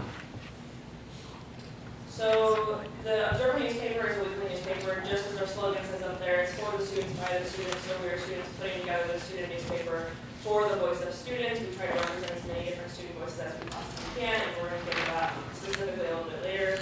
But weekly, we publish weekly, every Thursday, 1,500 copies are distributed on and off campus and also to our satellite schools. Actually, this week it's kind of fun. We have a Valentine's Day edition where instead of doing 16 pages, we actually did 24, so there's a lot of good stuff in there. We are also online. Our website is cwobserver.com, and all of our stories are published online. But as we're getting more tech-savvy digital first, we're also starting to publish content exclusive to our online and our social media as well. And with social media there, this quarter, actually, Nick Tucker and I have implemented a new podcast, which is something that we were advised to do from the last conference. And so we started doing that, and Paul didn't mention it, but there's also a new student media podcast, so we're all beginning to work together through these tools that we're able to get right actions. So the impact that the Observer has at CWU is, first and foremost, it gives students a voice. It gives student reporters a voice for, developing skills of journalism, of interview. I know we have PR students, we have communication major students, we have students that aren't either of those, and they're all working, with the newspapers to make these stories happen. It also gives students a voice through the stories that we tell. It gives the community a voice, it gives the students the ability to have their stories told and to bring visibility to things that need visibility brought to. The report on breaking news kind of falls in with, what I said. So we have stories that come out that, great, the coronavirus story was broken by us. We deliver well-rounded, overarching topics and news. And I want to tie this actually in with the second one is diversity. So we report on a diverse array of topics. We have a sports section, we have a scene section, we have a news section. We even run community columns every week. So our student voices are first and foremost prominent with the CWU Observer. So you can see some of the things that have been important to the community that we've led the conversation on. In collaboration, in addition to one of our former coworkers, Jack Belcher, who was the Daily Record, we broke the news of the employee lease not being renewed. This started a massive conversation, which is still ongoing on campus. And we also were one of the first outlets to break the news that a student was being tested for coronavirus here in Ellensburg. We got that information from the Department of Public Health. We broke it that night. We ran this cover with centerfold story following Wednesday. We did that before the Daily Record was able to, before other papers in the area were able to. And because of that, we were able to lead the conversation on that. And so just to touch on that diversity of content, right? So on the left here, we have a story that tells, the story of a student who performs at open mic night. Goes into his backstory and why he chooses to report on the different topics that he does. And then over here, we covered the protests for the ICE and immigration contracts. And so it just goes to show that whether or not we're on campus or off campus, these are students from our campus. We're getting off campus, we're getting out there, and we're telling the stories of these people. So along with things that we do, we also provide transparency for the things going on campus. This includes, for instance, telling students what are going on in committees like the S&A Committee, things that students otherwise might not be able to search for on their own or know is important. We report on CWU's different affairs going on, the different plans that they have in place to improve life on campus, as well as reporting on plans that, for instance, President Gardino has on a long-term basis for the school. We also have a massive following from our alumni who want to keep tabs on things that are going on campus. A lot of that falls into our social media presence and our online presence, and that's a lot of what they do. And then for reporters, we're getting real-world experience in how to do this. The Observer, I know personally, has taught me some of the most that I've gotten from this university. We have former professional journalists such as Cynthia, who are giving us their experiences throughout their careers. And we're putting out a paper that is read all over the community. And then also, especially us on leadership, we gain a huge amount of experience from running the team. We manage our reporters, Bailey's one of my reporters, and we gain a huge amount from that. So there are some there's some really big benefits to attending the conference. First of all, is training on the latest developments in the field. Like I mentioned earlier, podcasts are like this big new thing. So at the last conference, we went to a podcast session where we were able to learn just how important it is to be able to go out there, and especially as print journalists, be able to give people multiple mediums of things. So that's just an example of that. professional critiques and advice. There's like sessions that you sign up to where your whole publication and your team that goes basically critiqued by journalism professors, journalism professionals, everyone. But not only that, but you get to sit there and work with journalists from around the world, or sorry, around the country, excuse me. I wish it was around the world, that would be cool. And just communicate about what, schools with, larger programs but ours, or even sometimes smaller programs are doing and compare and contrast your work. And then, of course, the media application, which I know we're going to get into in a second, so I'll let you just see it for yourself, but there is a media application of things that we learn from these conferences from the second we leave to the second we get back, where we're able to apply crazy amount of things that we learn at those conferences right into the newspaper and better for our students and everyone takes up. So this is comparing some of my work because I was able to attend the conference last fall in Washington, D.C. Over here on stage right, we have one of my first layouts that I made. It's not immediately apparent, but there's some massive blocks of text. It's not incredibly accessible. Whereas over here, we have far more different entry points. Cynthia's been harping on us about that. Far more visuals, it's more engaging, and we have more relevant stories. And all of this is implementing lessons that we've learned from these conferences. I know that personally I attended many talking just about newspaper layout, learning from professionals at the Washington Post and other professional papers. So again, the benefits of attending, getting to network, and networking again doesn't just mean like so that we can get to professionals, get to, I don't know, just help get us jobs, but it also helps us get the opportunity to talk about podcasts and different mediums and just what people are doing. I know I still talk to some of the people at the last conference on Twitter. To this day, I still talk to them about what different schools are doing, so that's super cool. Team building, we're able to connect with each other more than we can on a crazy busy week where we're all trying to manage, classes, work, and, production with the observer.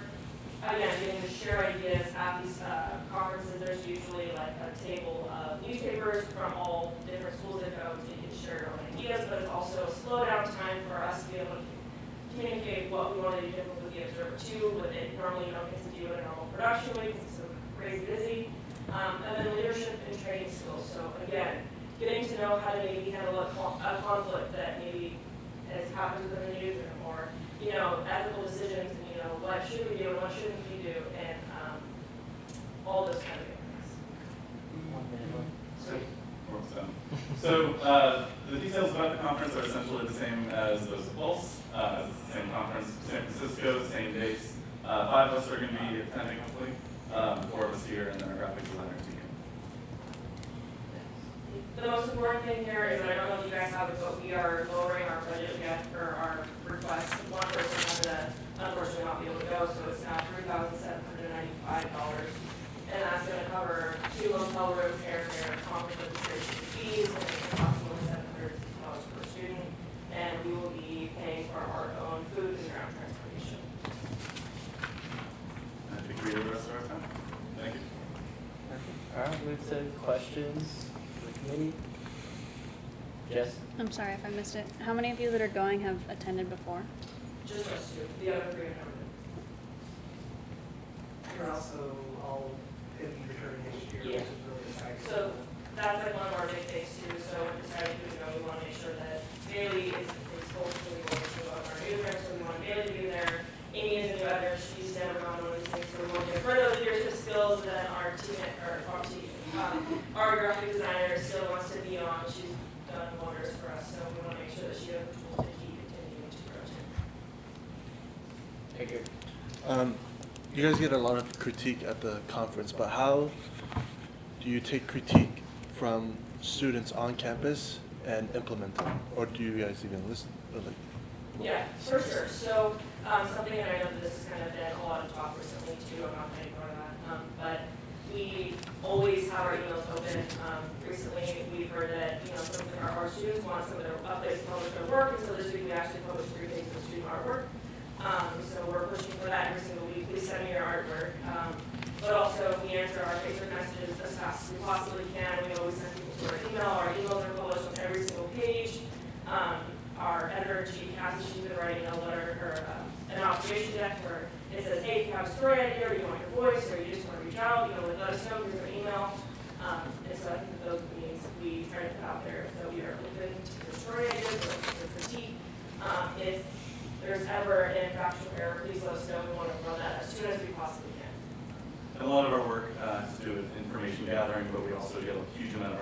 from the community. People saying that different things are happening that we simply aren't aware of, things that we might not be provided access to otherwise. We're able to tell those stories just because people are making them available to us. Okay. Where does the newspaper get printed at?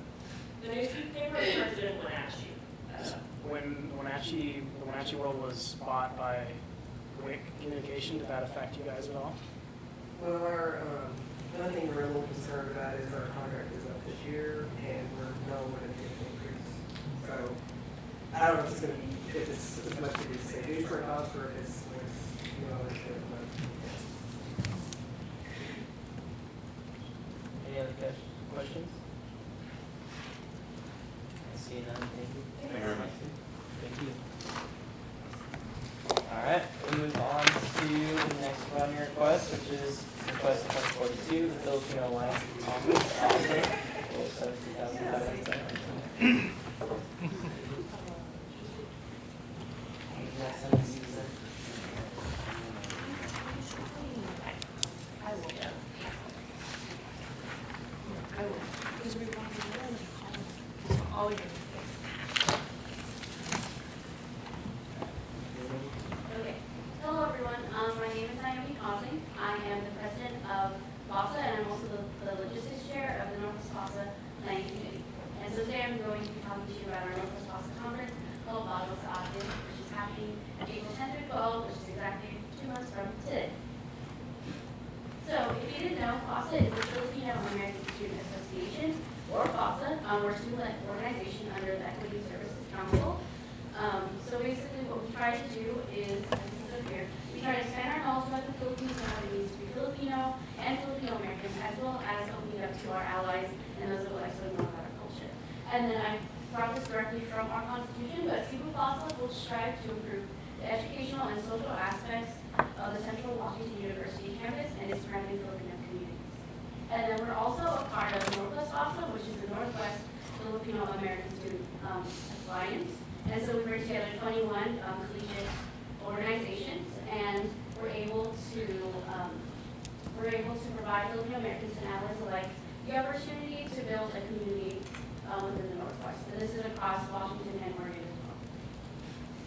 So besides just our annual events such as Barrio Fiesta and Mabuhay, we also do work on and off campus. So on January 30th, we hosted International Cafe in collaboration with student engagement. We were able to share Filipino culture with the international students. We gave them a traditional Filipino dish, which was Filipino spaghetti. And we also volunteered and participated in creative nations. We were able to show our traditional and modern dances such as snickling and Bullorte. And then we also volunteer at Apoyo off campus. We also have members that volunteer on Wednesdays and on Saturdays, additionally to these group events. So why are we requesting these funds? So, CWU FASA is hosting Northwest FASA Conference. To explain this conference further is, for the past 24 years that this alliance has been a thing, we have moved locations every year, and so every year a school bids for this, and so actually, we've been planning this conference for almost a year now, so we were gearing to bid for this conference right around this time, and so now we've been planning it since early summer, and so now we're kind of in the crunch time of everything, and so the Northwest FASA Conference, like I said, is on April 10th through 12th, and so with this, we will give 100 Central students free admission to our conference. I worked with Robbie in laptop tickets and campus activities.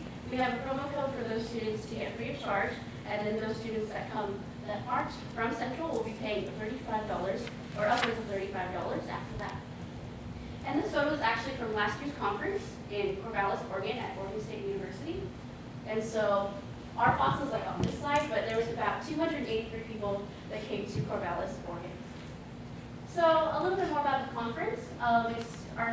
So every year, the hosting school gets to pick the theme. And so this year we chose Bago sa Atin, which translates to before us.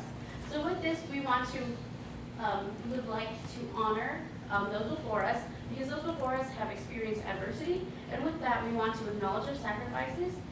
We would like to acknowledge sacrifices, appreciate their sacrifices, as well as take action by honoring their legacies. And with this, we can also connect it with the United Farm Workers and how Filipinos are also a part of that, because At times, in the United Farm Workers Union, we kind of forget that Filipinos were also a vital part, as well as very early on within the United Farm Workers Union. We can also tie that to our community and connecting that to Ellensburg, as well as the Yakima Valley. And this was another annual event called Filipino Olympics, where about 300 students came to Tacoma as well. And so now we're going to talk about numbers. So right now our base price for tickets for non-central students are $35.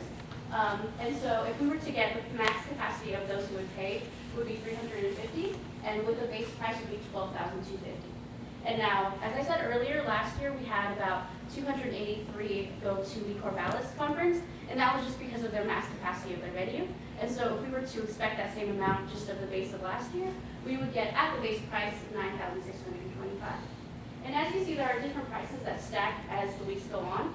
And so that would mean that all these base prices are just like the minimal amount that we would have, and that doesn't mean that we'll probably, hopefully get more than that, just as the weeks go on and as students procrastinate a little bit. But so that's that for now.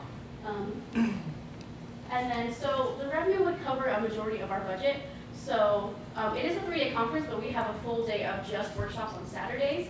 And so the central or the non-central students that come, they stay at a hotel and they have free breakfast. So after that, we would provide them with lunch and dinner, just because on our current itinerary, the conference starts at 10 a.m. and it doesn't end until about 7 p.m.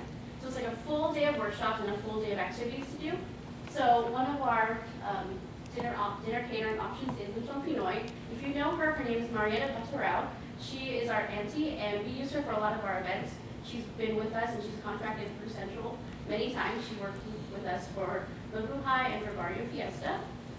So we want to honor her just by giving her the opportunity to showcase authentic Filipino food, as well as giving those who haven't experienced it real Filipino food that tastes very good. And then we're going to work with Shirtworks to get 450 shirts at $10 each. We're currently trying to work with a sponsorship with them, just so we can get a cheaper price in order to bring down our budget, because our budget is pretty big, at least the ones that we're going to cover with our revenue.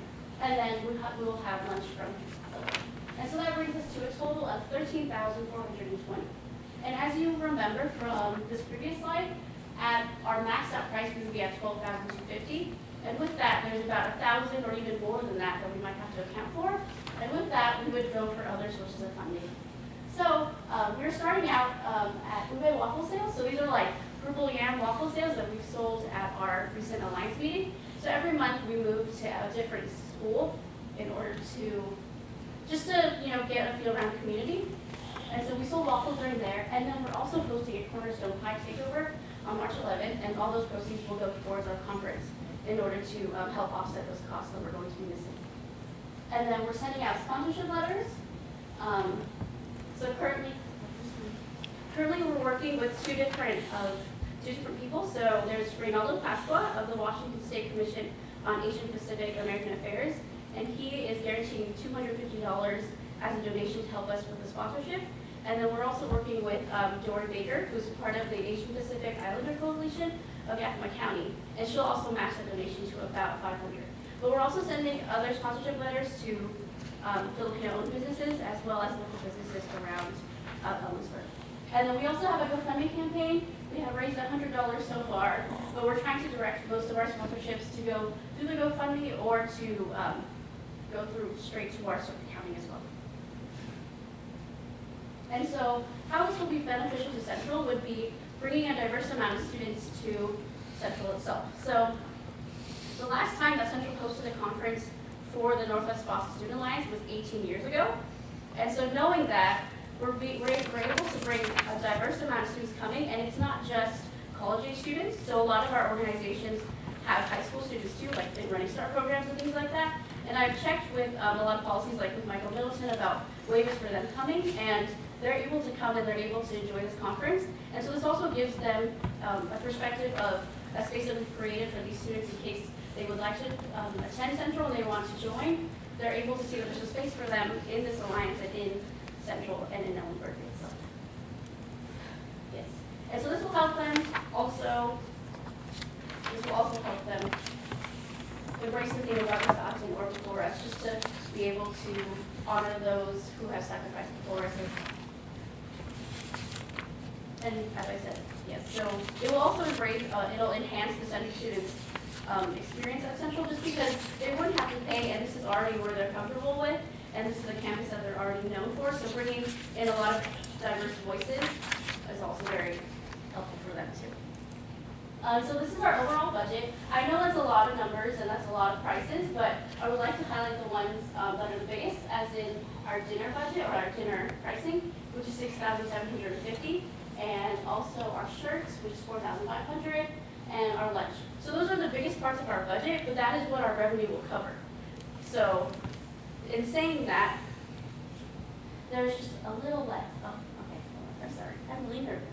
But anyways, so yeah, those are our biggest parts of our budget, but revenue would cover that, or mostly cover that as well with sponsorships and other donations to our budget. And then, so requesting from S&A would just be, at most, our necessities for hosting a successful conference at Central. So with our keynote speaker, we would only have to pay for their talent fee. While working with Ray Pasqua, he said that he would have his team pay for the airfare and the lodging, so all we're paying for is her time and her talent, basically. And then we'd be paying for venues, DJ music, lanyards, conference stickers, and program booklets, which are all entitled to a conference. Thank you. Any questions? So like, just to kind of clarify, like you want kind of like S&A to kind of like cover, and then you're gonna have the revenue. So really, you want requesting S&A the difference Yes. between the two. Okay. It's just with the Vendini, we talked with Robbie, and we won't get that money until after the conference, and that's why it's kind of a big number, just because we won't have that money until after the conference is over. I mean, I'm lazy. Yes, so I'm gonna help clarify this. So Vendini is a software, just to kind of give you guys some general pieces, that is managed by our Wildcat Tickets office. And so they have set up through, as she mentioned, all of the registration through that software. So we will be collecting the registration money through our bank as it comes in.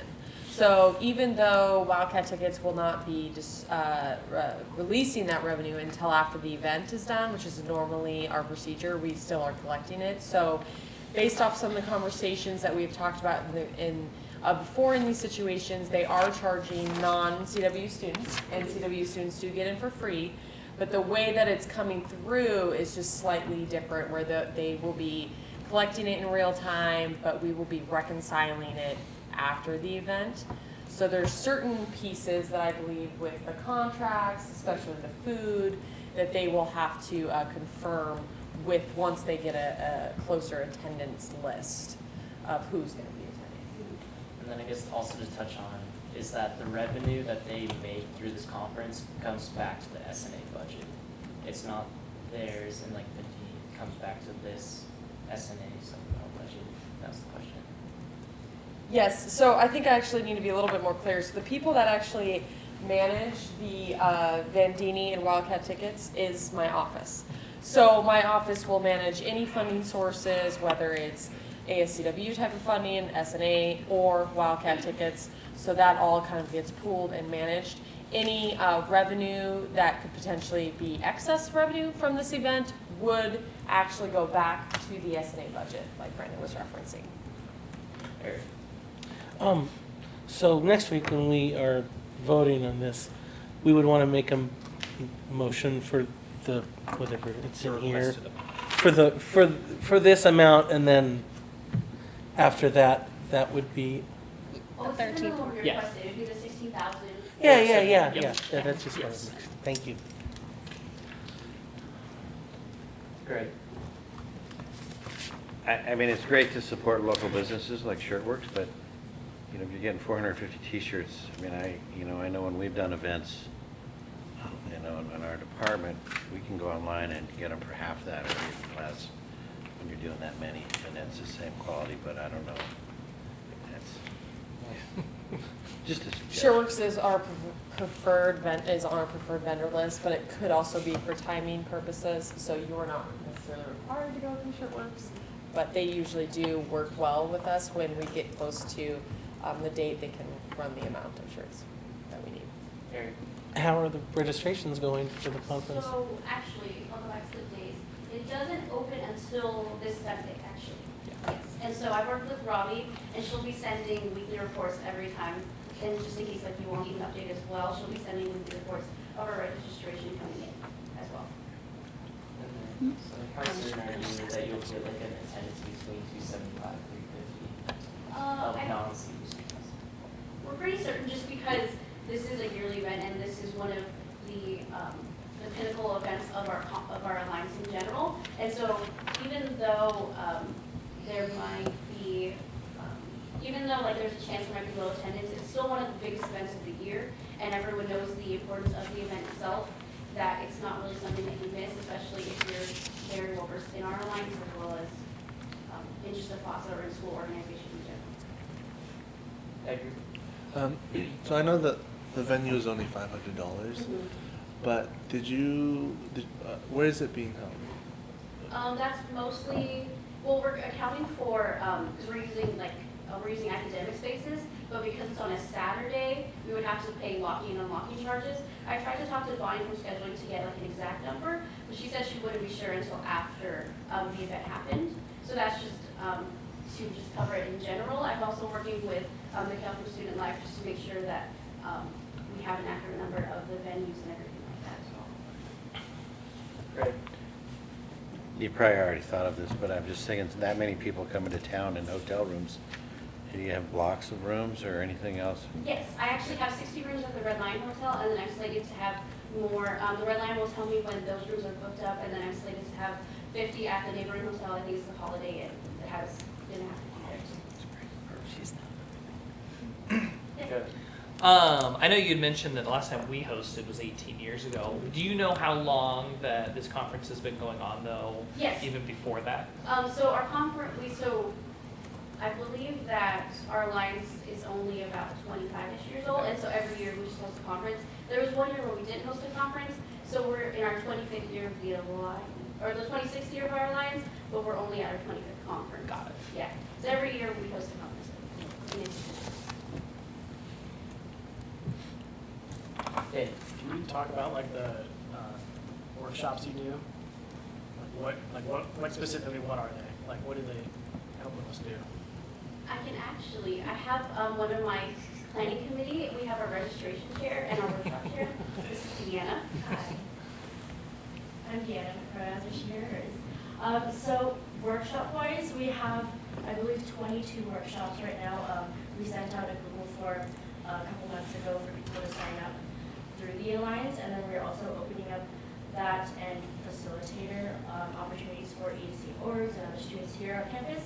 So workshop-wise, there's ones that involve colorism, it involves anti-blackness in the Filipino community, there's political ones, some advocacy groups, if you are all familiar with like Anabayan, which is basically a young democratic group of Filipino Americans who advocate for the martial law in the Philippines that's going on right now.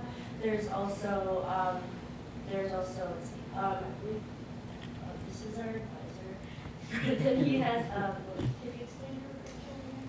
Yeah, so I'll be presenting a workshop over there. It'll be about how to build relationships with each other.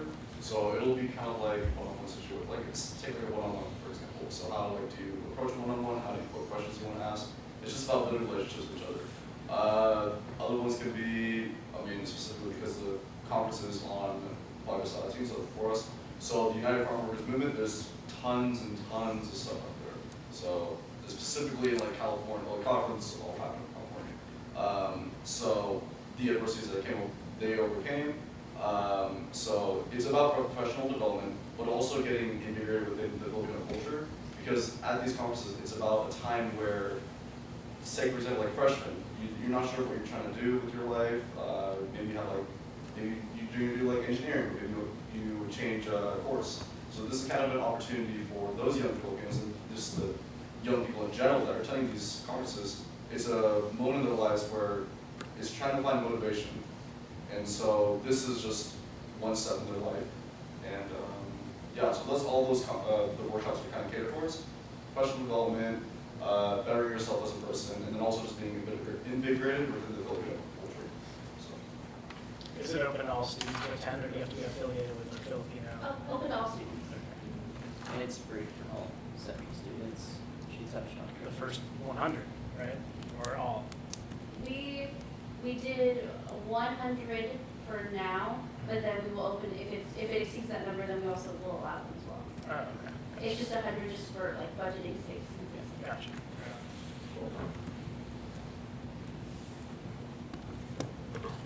Any other questions, committee? I see none. Thank you. Thank you so much.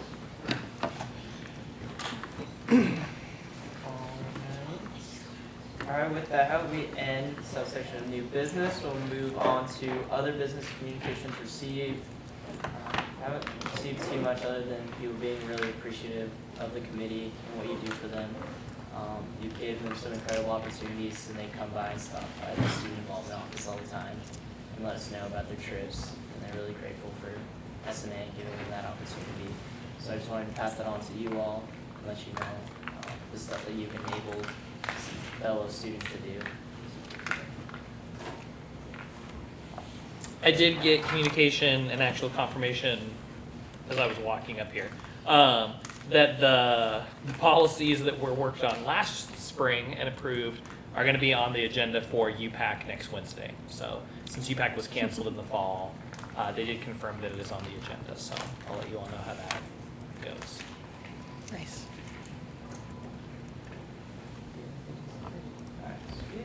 That will move to public comment, second call. Any public comment? Seeing none, I entertain a motion to adjourn this meeting. I motion to adjourn this meeting. Monica seconds, discussion. Seeing none, all those in favor? Opposed? Abstentions, so moved. Adjourn this meeting at 7:49.